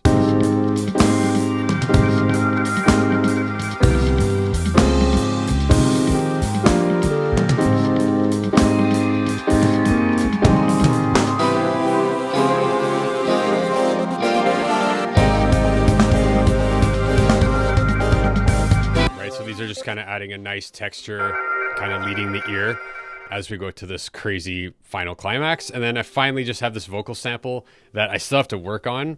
It's a little loud at this point, but basically trying to gate out the noise that came up when I processed this so that it cuts through and that we can hear it. It's just this trippy sample. You see here, kid? You gotta just go for it. Don't think about what comes after or what came before. You just gotta bend your knees, take a deep breath, and jump. And you might think, what if I fall? Well, what if you don't? What if you fly? Fly, fly, fly, fly. Right, so just this cool spoken word thing that I found on Splice, and just trying to get it to fit so that we can hear what he's saying in the midst of all this stuff going on. You see here, kid? You gotta just go for it. Right, so making that audible. And yeah, that's essentially the processing I got going on. I'm sending the kick and a little bit of the snare to the parallel compression bus here, and a lot of things to the snare long, to just add that kind of reverb and the snare to the snare short and special stuff for Valhalla and the delay. And that kind of wraps up the processing. So we just finished our first layer of processing, and now I'm going to go back to Notion to follow along our checklist here and continue. Okay, so we've gone ahead and processed our tracks. And next, I just want to go over the list of problems identified earlier before moving on to the final 3 steps here. Okay, so I'm going to just check these out. I have them open on my other screen, but we'll go through them. So too much low end in the intro synth. I'm pretty sure I took care of that. Kick is slightly buried by the bass. Also took care of that.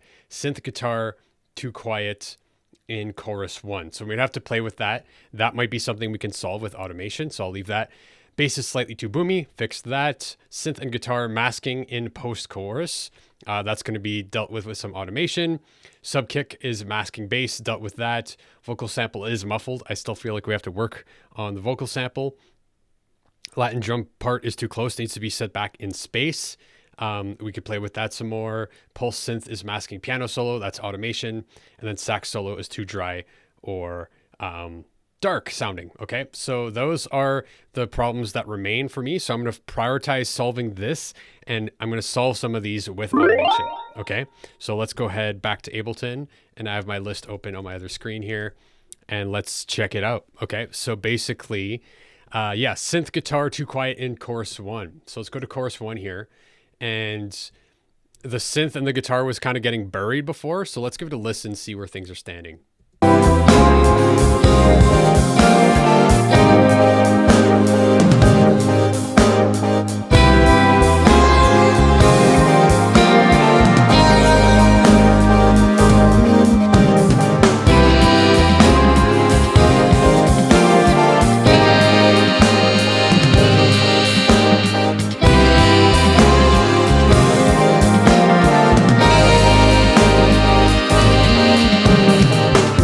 So that's sounding pretty good, but one idea that I got here is that during this chorus, I feel like there's room for automation, especially for the ambient layer, to really just bring in and out the volume when there's silence in the other parts going on. So all I'm going to do is click on the volume here, hit A, automation mode, and let's see if we can dip in and out the volume a little bit to match the other elements, to match like when there's space between the guitar and that synth. So let's give a listen here.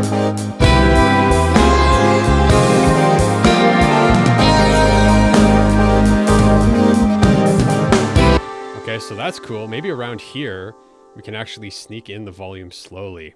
So let's see what this sounds like.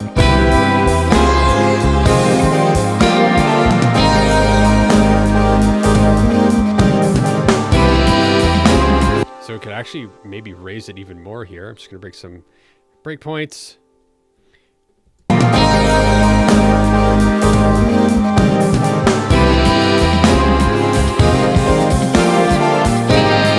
Okay, so notice that when the guitar and the synth is really taking center stage, we're dipping down the volume here, and then we're really bringing up the volume so that the ear can be pulled towards it. Maybe we'll go down to 4 here, right? So now when we're listening to this, that ambient part has kind of a place where we can pay attention to it, right?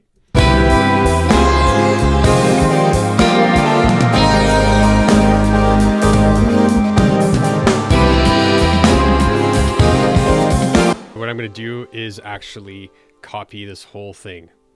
So you can just select an area and duplicate it, and you can duplicate the automation, which is fun.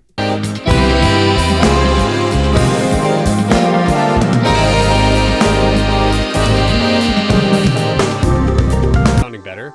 So I'm going to go ahead and check that off because I feel like the synth and the guitar definitely are more audible here, and we're giving a little bit more space, just subtle automation here. And then now we're going to go in the synth and the guitar masking in the post-chorus. So I'm referring to this synth is too loud over the other guitars. Right,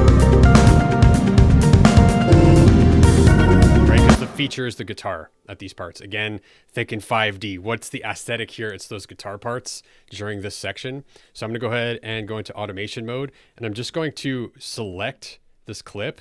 And I'm going to lower the automation for the duration of this clip. So if you just hover underneath there, fun tip, you can lower the automation for whatever selection you have. So let's listen to this.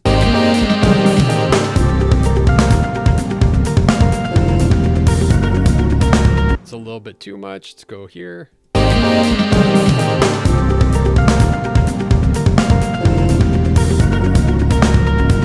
Maybe split the difference, go to 2.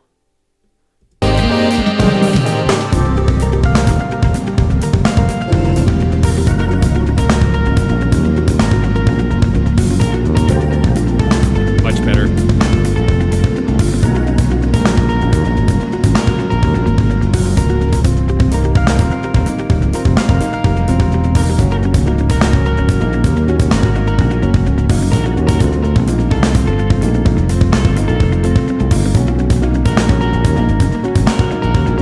Okay, and then during this final section when the synth comes in, I'm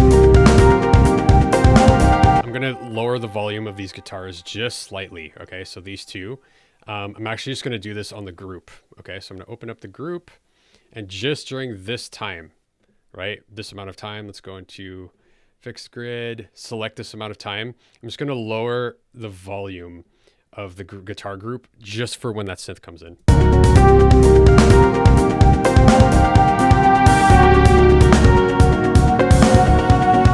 Right, maybe let's see if we can get away with it a little bit more. Yeah, let's listen to transition.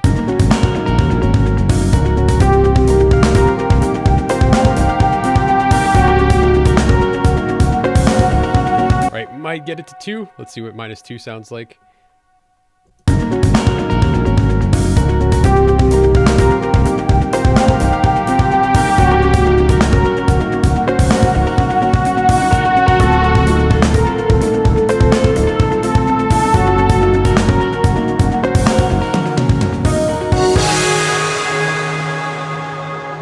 I think that solves that problem.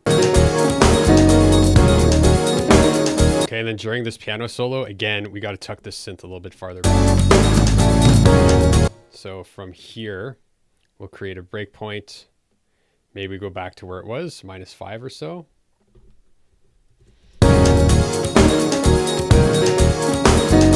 It's a little quiet, like we still want it there, but let's go -4.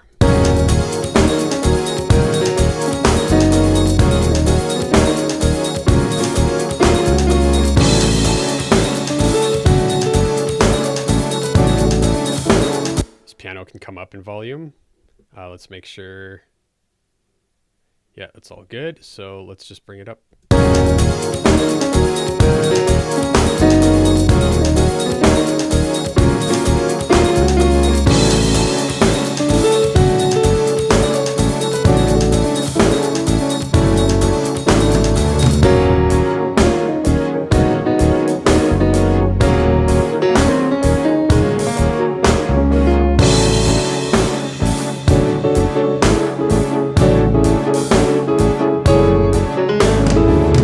So I just added a little bit of delay to this piano and a little bit of parallel compression just to see how it sounds like, just to make it be on top of everything. And there's a few things, like you could go forever with automation, but a few things that are really powerful is to maybe just automate a tiny bit of volume between sections on your master bus. So I'm gonna go ahead and do that. I just want this final chorus when it comes in to be maybe a slight bit louder.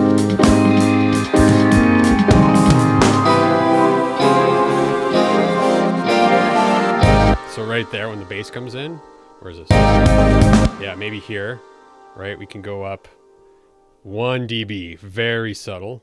Oh, lost it there, right? And I'll go ahead and make this 1 as well, straight line.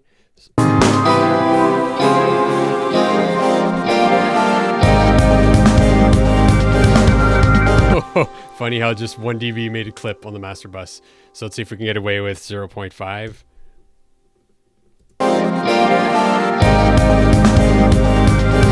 Yeah, might not even be able to get that. I mean, that's a good sign that I'm using up all my headroom, right? But sometimes it can be useful to lower the volume of other tracks if you can't get away with more volume. So what we could do is lower this to -1, which will give you the same effect, right?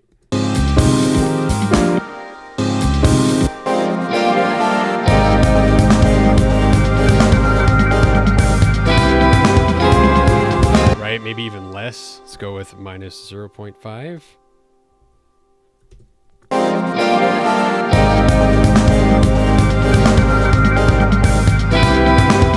Right, we could do this with the other chorus as well, right? Or just during this chorus area, right? We'll highlight this space. Okay, and we'll kick this up back to 0 dB, excuse me, right? So ever so slight volume boost during the chorus.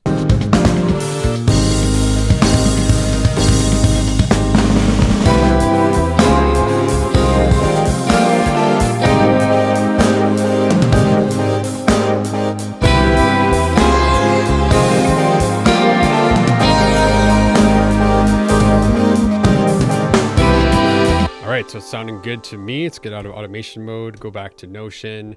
Yeah, and there we go. There's our automation. So now, final couple things here is we have an opportunity to look at special effects. Now, this song already has a ton of special effects built into the edit, so I don't really feel, nothing stuck out to me as like, oh, I could play around with this. But let's just do it for the sake of checking it out. So basically, a couple things I could hear, but this is by no means necessary, is, hey, during this chorus, there's that cool phaser effect on the drums, right? If I go over here, let's solo the drums.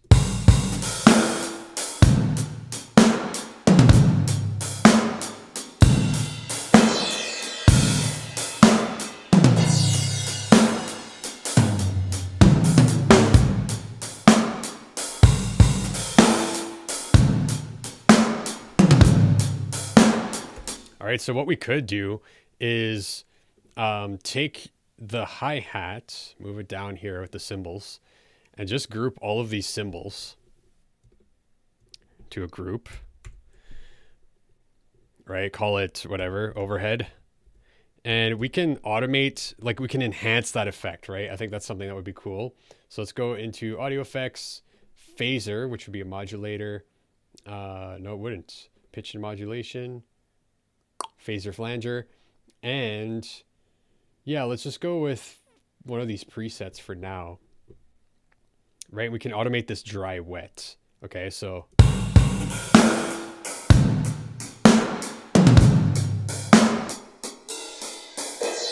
right, very subtle. Maybe we want something a little bit more extreme, so let's go with particle alliance.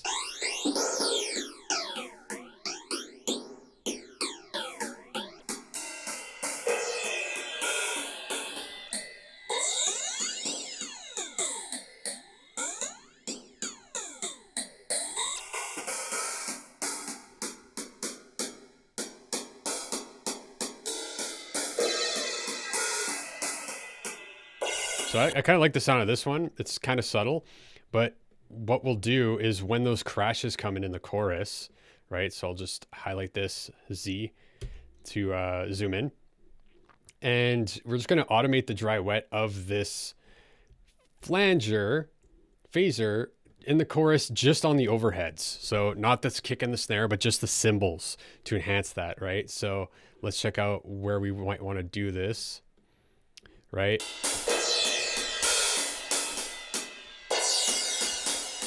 So maybe somewhere like that.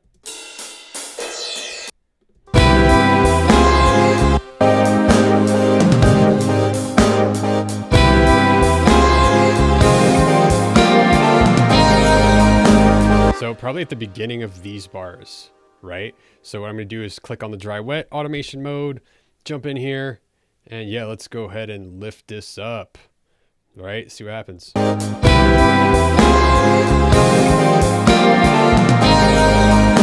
Okay, duplicate this. Maybe you go even more to just like 100. See what happens.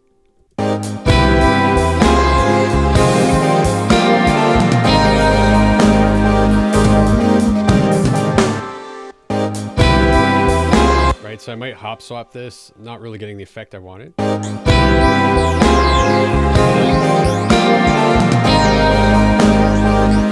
It's a little bit much. Let's go with a guitar.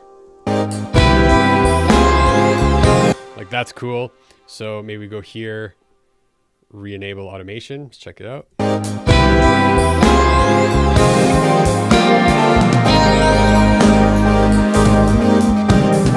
That's pretty cool. But maybe we want to ease into it, right? So maybe we start at 50 and bring it up. I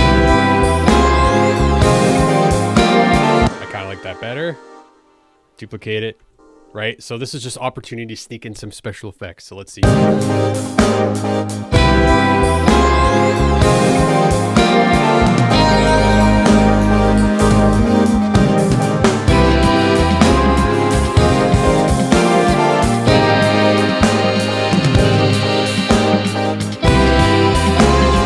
Cool, so I'll do the same thing in the second half. So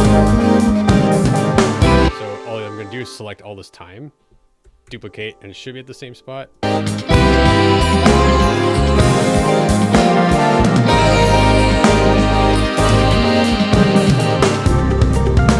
Right, so that's really cool. And what I'm gonna do is copy this and probably do the same thing for that final chorus. Okay, so let's go over here, chorus 2.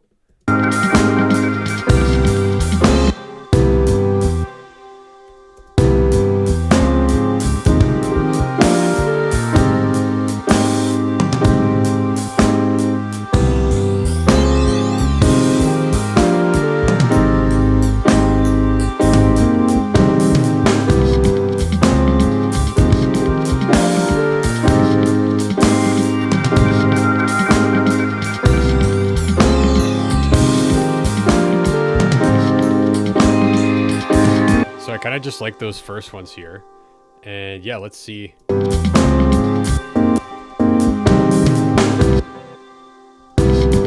See if we can copy this.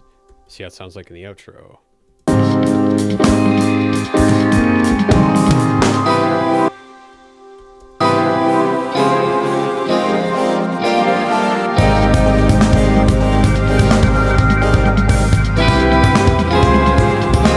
Too much. So yeah, just those subtle things right here. Right,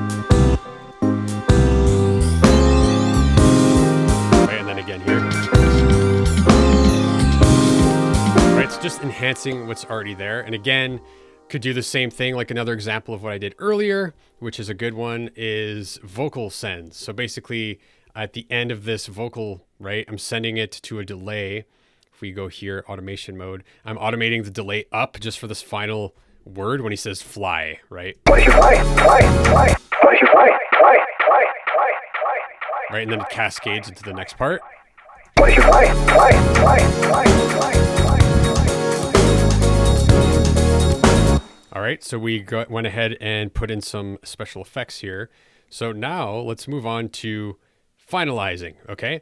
So how I like to finalize is usually taking a break before coming back and then listening to it front to back.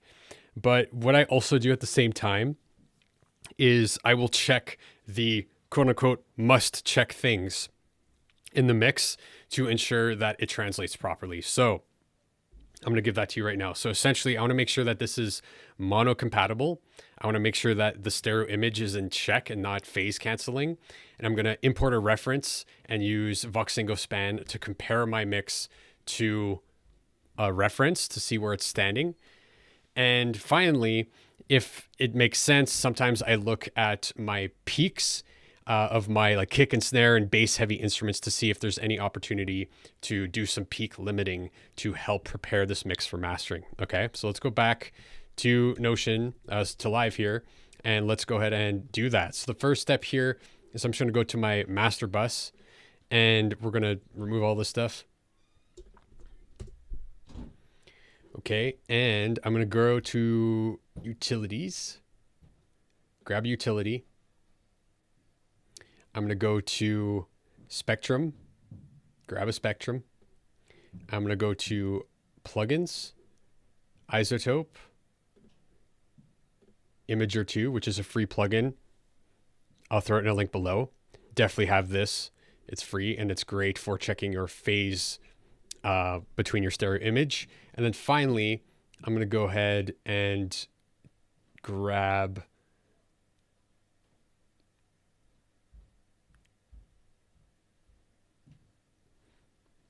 right. And then from there, we can check individual tracks for peak and RMS. Okay. So the first thing I'm going to do is just check out my master fader here and see what's going on in terms of levels. Okay, so I'm just looking right here. What did you buy?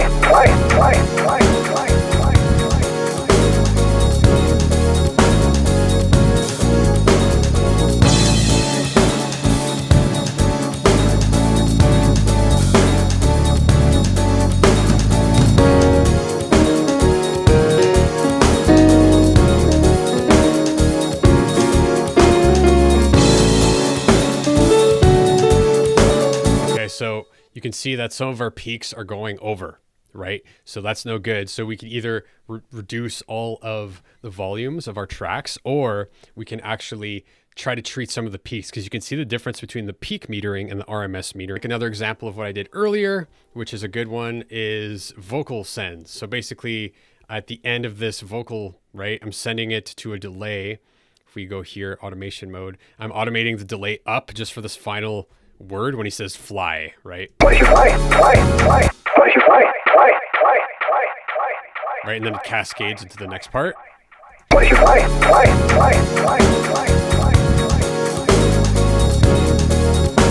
All right, so we went ahead and put in some special effects here. So now let's move on to finalizing, okay? So how I like to finalize is usually taking a break before coming back and then listening to it front to back. But what I also do at the same time is I will check the quote unquote must check things in the mix to ensure that it translates properly. So I'm going to give that to you right now. So essentially, I want to make sure that this is mono compatible. I want to make sure that the stereo image is in check and not phase canceling. And I'm going to import a reference and use Voxingo span to compare my mix to a reference to see where it's standing. And finally, if it makes sense, sometimes I look at my peaks of my like kick and snare and bass heavy instruments to see if there's any opportunity to do some peak limiting to help prepare this mix for mastering. Okay, so let's go back to Notion, to live here, and let's go ahead and do that. So the first step here is I'm just going to go to my master bus, and we're going to remove all this stuff. Okay, and I'm going to go to utilities, grab a utility. I'm going to go to spectrum, grab a spectrum. I'm going to go to plugins, isotope, Imager 2, which is a free plugin. I'll throw it in a link below. Definitely have this. It's free and it's great for checking your phase between your stereo image. And then finally, right, and then from there we can check individual tracks for peak and RMS. Okay, so the first thing I'm going to do is just check out my master fader here and see what's going on in terms of levels. Okay, so I'm just looking right here. What did you buy?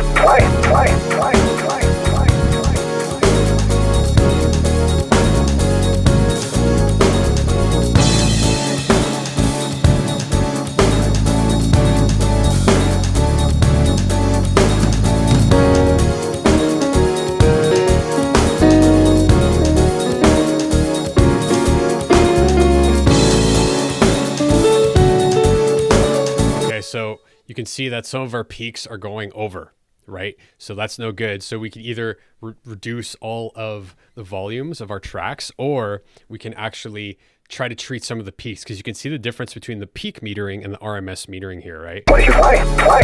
Peak is hitting like 0, but our RMS is hovering around -12, -14. So there's a big difference there, right? So we can probably gain some headroom by checking that out, but we'll get to that. The first thing I want to look at is just like the overall frequency spectrum of what's going on in our tune here. What did you buy?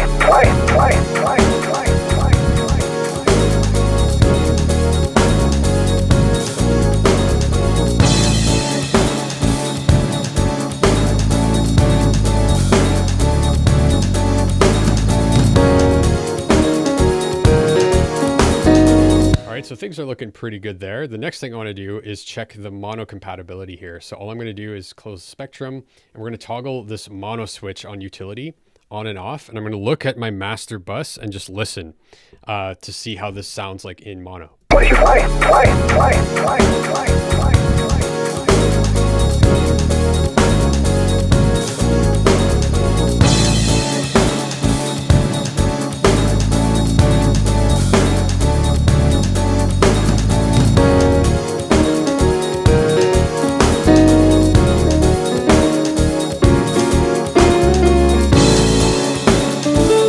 right, so notice that sometimes we are getting a little bit of dip in volume. So that's something I might have to look at. And then the final thing I want to check out is this phase correlation meter. So basically what this is doing is whenever this little thing dips below 0, it means that your stereo image is going to start phase canceling itself when collapsed to mono, and you might lose volume. So let's check out what's going on here. What if you fly? Fly, fly, fly, fly, fly, fly.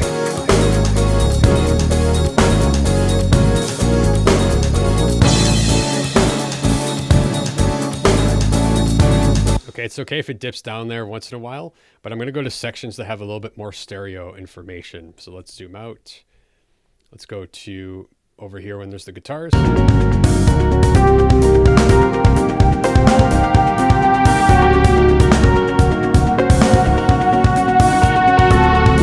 Chorus.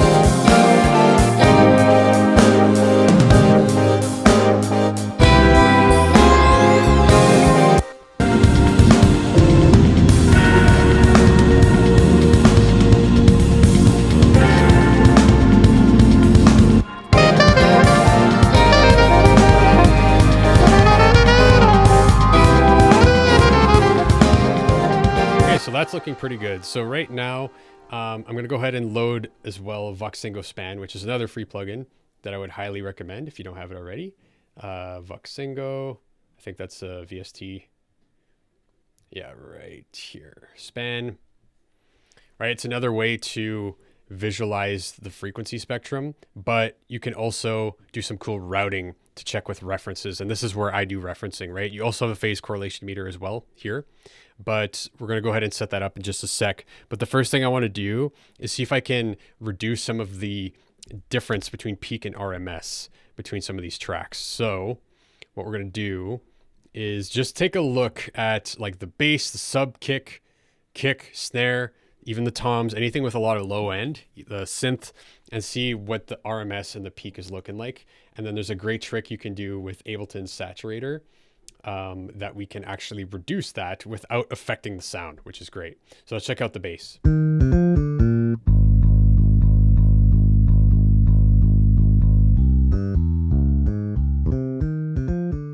Okay, we're fading out. Let's go over here.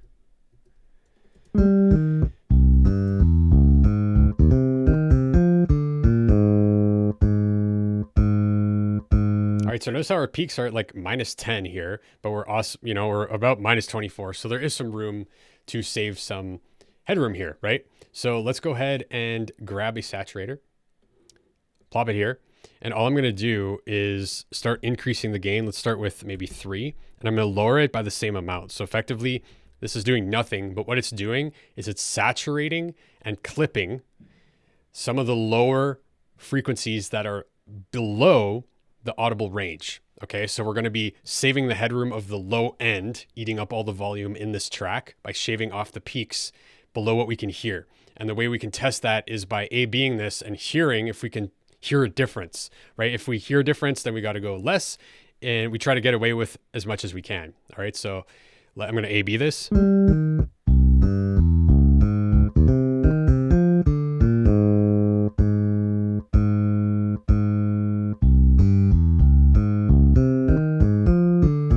Maybe hearing something, so just for fun, let's go to 2, just to be safe.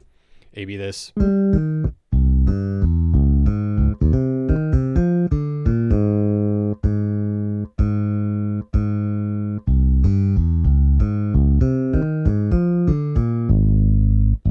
Okay, so I can't hear the difference between that, but now let's check out the difference in peak. So this is without the saturator.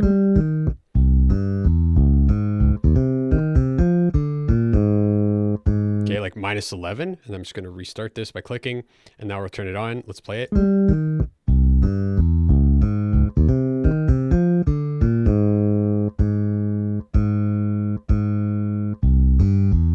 All right, we didn't really save much there, but that's okay.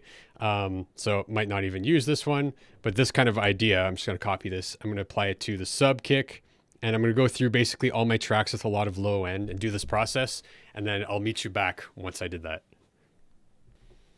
So a good example here is our kick drum. If we check this out, have the kick soloed, right? Our peaks are hitting like -6. but our volume is like minus 20. Okay, so there's a huge difference in peak and RMS here. So I'm going to use the saturator trick. I'm giving it, we'll see if we can get away with 3. And reducing that same amount to see if we can reduce this without affecting the sound. So let's A/B it for the sound first.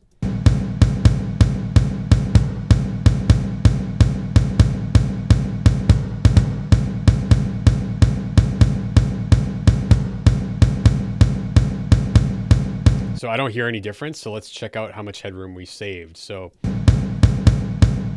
minus 7 almost, and then without it.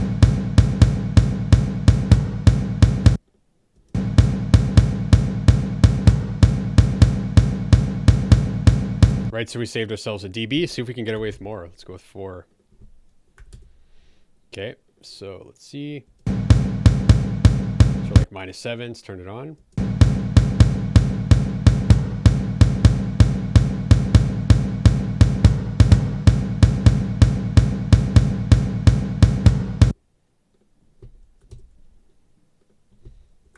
Right, so I'm just going to keep doing this and testing how much I can get away with, but we've already saved half a dB of headroom. See how much we can save.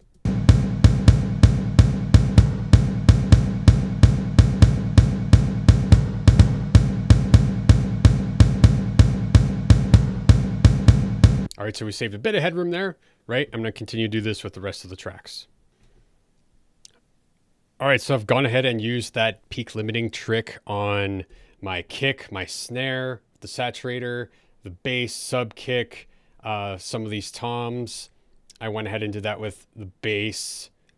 I went ahead and did that with some of the synths that were playing lower notes, like the synth pulse, some of the pad layers I got away with a little bit. So I probably saved myself like 5-6 dB over time, 7 dB of headroom. So now I'm sometimes still clipping, so I might have to look at just lowering the volume of my whole master bus, right? So just clicking here, automation mode, and maybe lowering this. But I'm going to see if I can get away with shaving off a few more peaks before going there. But either way, when I'm finalizing this mix, I want to make sure there's no clipping that's happening, okay? And then from there, I'm going to go ahead and find some references that are in the same genre vibe that I'm going for, which is kind of hard to find for this kind of music. And then I'm going to show you the process of importing it and referencing it in the DAW. All right, this is the home stretch. If you're still with me, you're a rock star. Hopefully this has been valuable. This video has gone way longer than anticipated, but let me know in the comments down below if this has been helpful. And the final thing that I want to do, basically, I listened to this mix on my speakers, headphones. I took a walk, listened to it with earbuds, got a few notes, but all in all, pretty happy with how this is sounding. And I lowered the volume on my master to make sure that I'm not clipping. Okay, so I just have to lower the volume of all my tracks a little bit so that we're not clipping. And the final stage that I do before finalizing a mix is to do some referencing with some other tracks. So I have a track from Jaga Jazzist, which is an amazing band artist. It's like they're super psychedelic, jazzy, progressive, all that good stuff, which matches the vibe of this tune. And then I have a track from Telephone Tel Aviv, which is a little bit more electronic, but has a lot of trippy, repetitive staccato layers similar to the guitars and of course my drums. So a lot of transient information there, as well as a lot of that sub bass. They have that for the whole song, but at least I'll have an idea for when I have that sub kick come in. Okay, so basically I've imported these, and the first thing to do is to turn these off.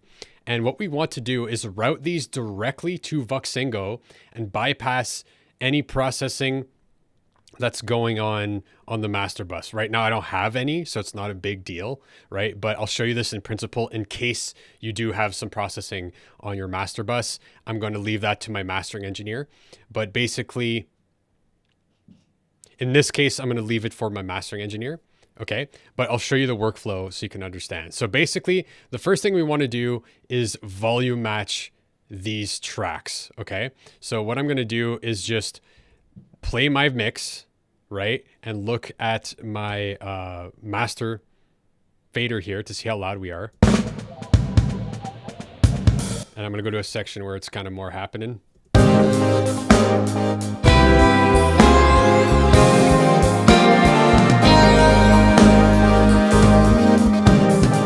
Okay, so we're maybe around -16. So now I can see my references right here, and I can actually just lower it so we're at the same volume.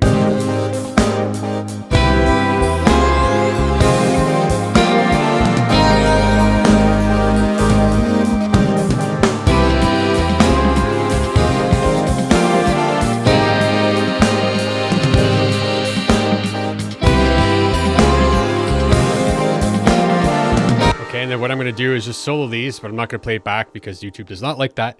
But I'm just going to listen for the volume compared to my mix to make sure that I'm comparing the same volume to the same volume, right? Because these tracks are fully mastered. So that's the first step you have to do. Okay, so I tested that. It's sounding good. They're the same volume. So the next step is we're going to go to our master fader here, a master track, and we're going to Voxengo. Okay, and the first thing that we have to do is go to this routing tab. Okay, and what we need to do is enable more inputs. So right now it just has input 1 and 2. We want to enable input 3 and 4, and we'll go ahead and do 5 and 6 as well. Okay, again, this plugin is free. You can grab it with the link down below. Amazing to have. So that's the first step, is that we have to enable those inputs on Voxengo. Then the next thing we have to do is go to these tracks and send it directly to Voxengo. So if we go here, right now it's going to the master, but this is kind of a weird thing in Ableton. If you scroll down, you'll notice there's this master here, which is where it was set. And there's another master right here. Okay. And the second master is the one that we want, because this is actually going to route it to Voxengo, as you can see. And now we're going to output 3 and 4. There's 5 and 6, 7 and 8. So we're going to do for Jaga Jazzist, we'll go to 3, 4. And then same thing for this other reference track. Okay, we'll go to the output. Instead of this master, again, we're going to scroll down to this master. And instead of 3, 4, we'll go ahead and do 5 and 6. Okay, so now we have our mix going to 1 and 2 in Voxengo, and then Jaga Jazzist to 3, 4, and then Telephone Tel Aviv to 5, 6. Okay, so now if I open this, right, and we play the mix, cool, we're just seeing our mix in green. So now we want to add G2 and G3. So G2 will be inputs 3 and 4, right? So now we're comparing our mix to Jaga Jazzist in terms of frequency, right? Without even listening, just visually being able to see the difference. So let's go ahead and do that.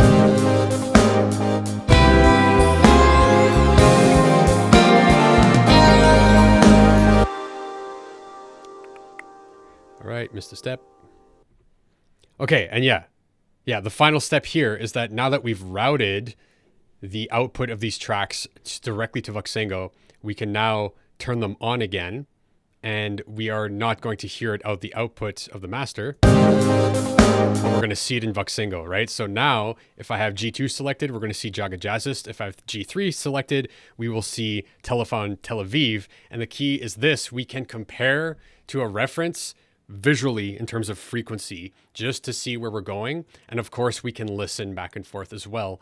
And what I use this for is not necessarily to make my track sound more like the reference, but it's more so to understand where these references are sitting and maybe helping me make other decisions as to, like, okay, maybe my mix needs more high end or less low end, or maybe their mid-range is way more present than mine, things like this. So let's go ahead and check out our mix compared to Jaga Jazzist to start.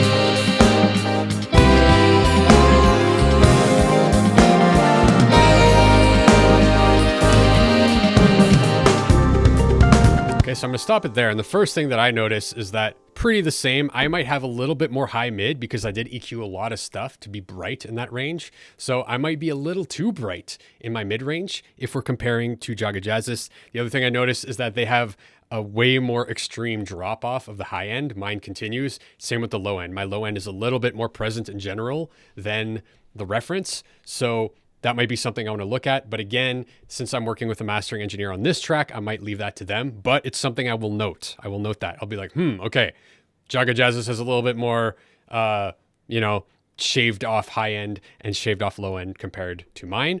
Now let's go ahead and check out G3, which will be Telephone Tel Aviv.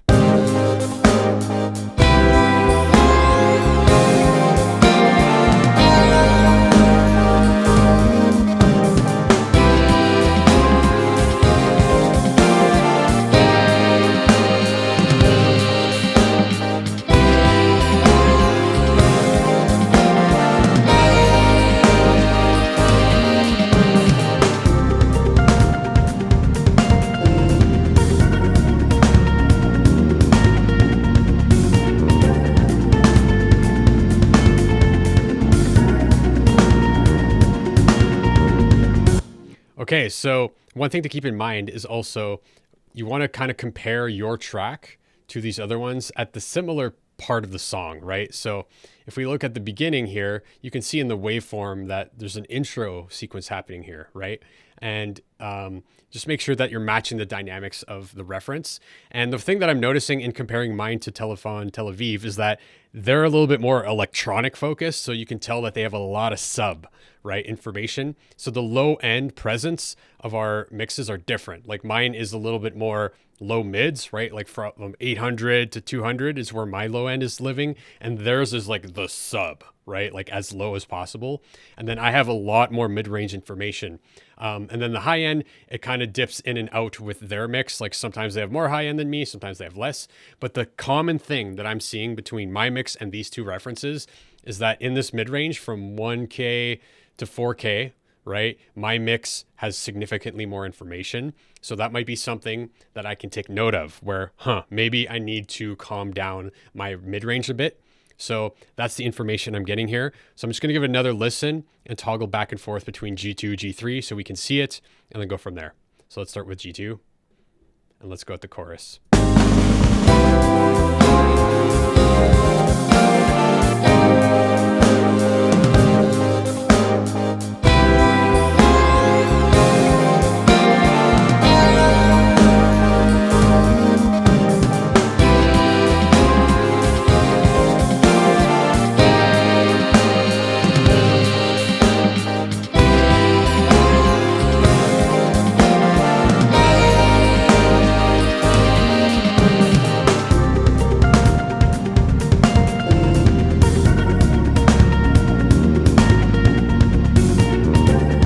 All right, so you can see in this area, I have a lot more low end, but in this area, Telephone Tel Aviv has more low end. And you can see that my harmonics in the mid-range are also way more pronounced. Like my peaks are way sharper than theirs. So I might have to look at my mid-range when I do a second revision of this mix, okay? So finally, let's go back to Notion. And yeah, I'm gonna just export this. So yeah, now we finalized it. We did some referencing. I got some notes. I'll probably write that down here since we cleaned all this. I'll be like, hey, too much mid-range. And also sharp peaks in mid-range compared to references. Okay, so just some notes for me. And now I've checked that off. And finally, this is what I'm gonna do. I'm gonna export my mix as it is, okay? And now I'm going to save, export, and link it to the system. So that's another story. You won't go down that rabbit hole of like I link it to my Notion system so I can listen to it outside. And then I have a process for when to move these forward, or maybe I revisit this mix after I'm done the rest. But essentially, yeah, I'd save the audio, save the project, export, link it to this card right here, replace this, and then I have it living in my system for me to listen to. So that's basically the final step here is I'm just going to close this out, select this. I'm going to save this project.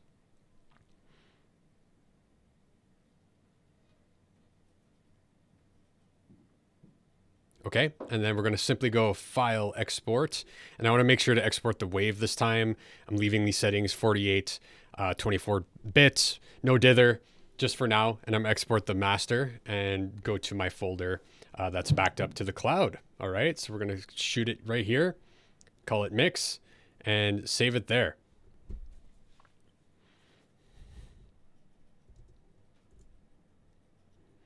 All right, so save the project, export the audio. I'm going to link it to the card once it's done. And then I'm going to listen to it in my car, in my headphones, out and about on my Bluetooth speaker, right? And then I can repeat it with the next track in mix. And for me, actually, that's the last track. If I go back here, it's the last track that I was needing to work on for this album, I think. Let's check it out. All right, so yeah, so with that done, typically I would maybe start recycling through these tracks to mix, but I've actually done a mix on all the tracks for this release. So I'm pretty good to go. And yeah, just wanted to share the process with you. So let's re-transition. What's up? So that's it for this video. Hopefully it was useful. It went way longer than I expected. I might edit it down, not sure. We're gonna see what's up. I might even edit this part out, super trippy. But again, this is just me following the system that I use. It's the same thing that I teach. If you want the free template to learn this type of approach or see how it could work for you, feel free to grab it with the link below. Let me know in the comments if you want to see more videos like this, but with other stages of the system of like coming up with ideas, setting up instruments, flowing, jamming, improvising, composing tracks, editing productions, all this kind of stuff. More than happy to share. So with that said, I will see you in the next video.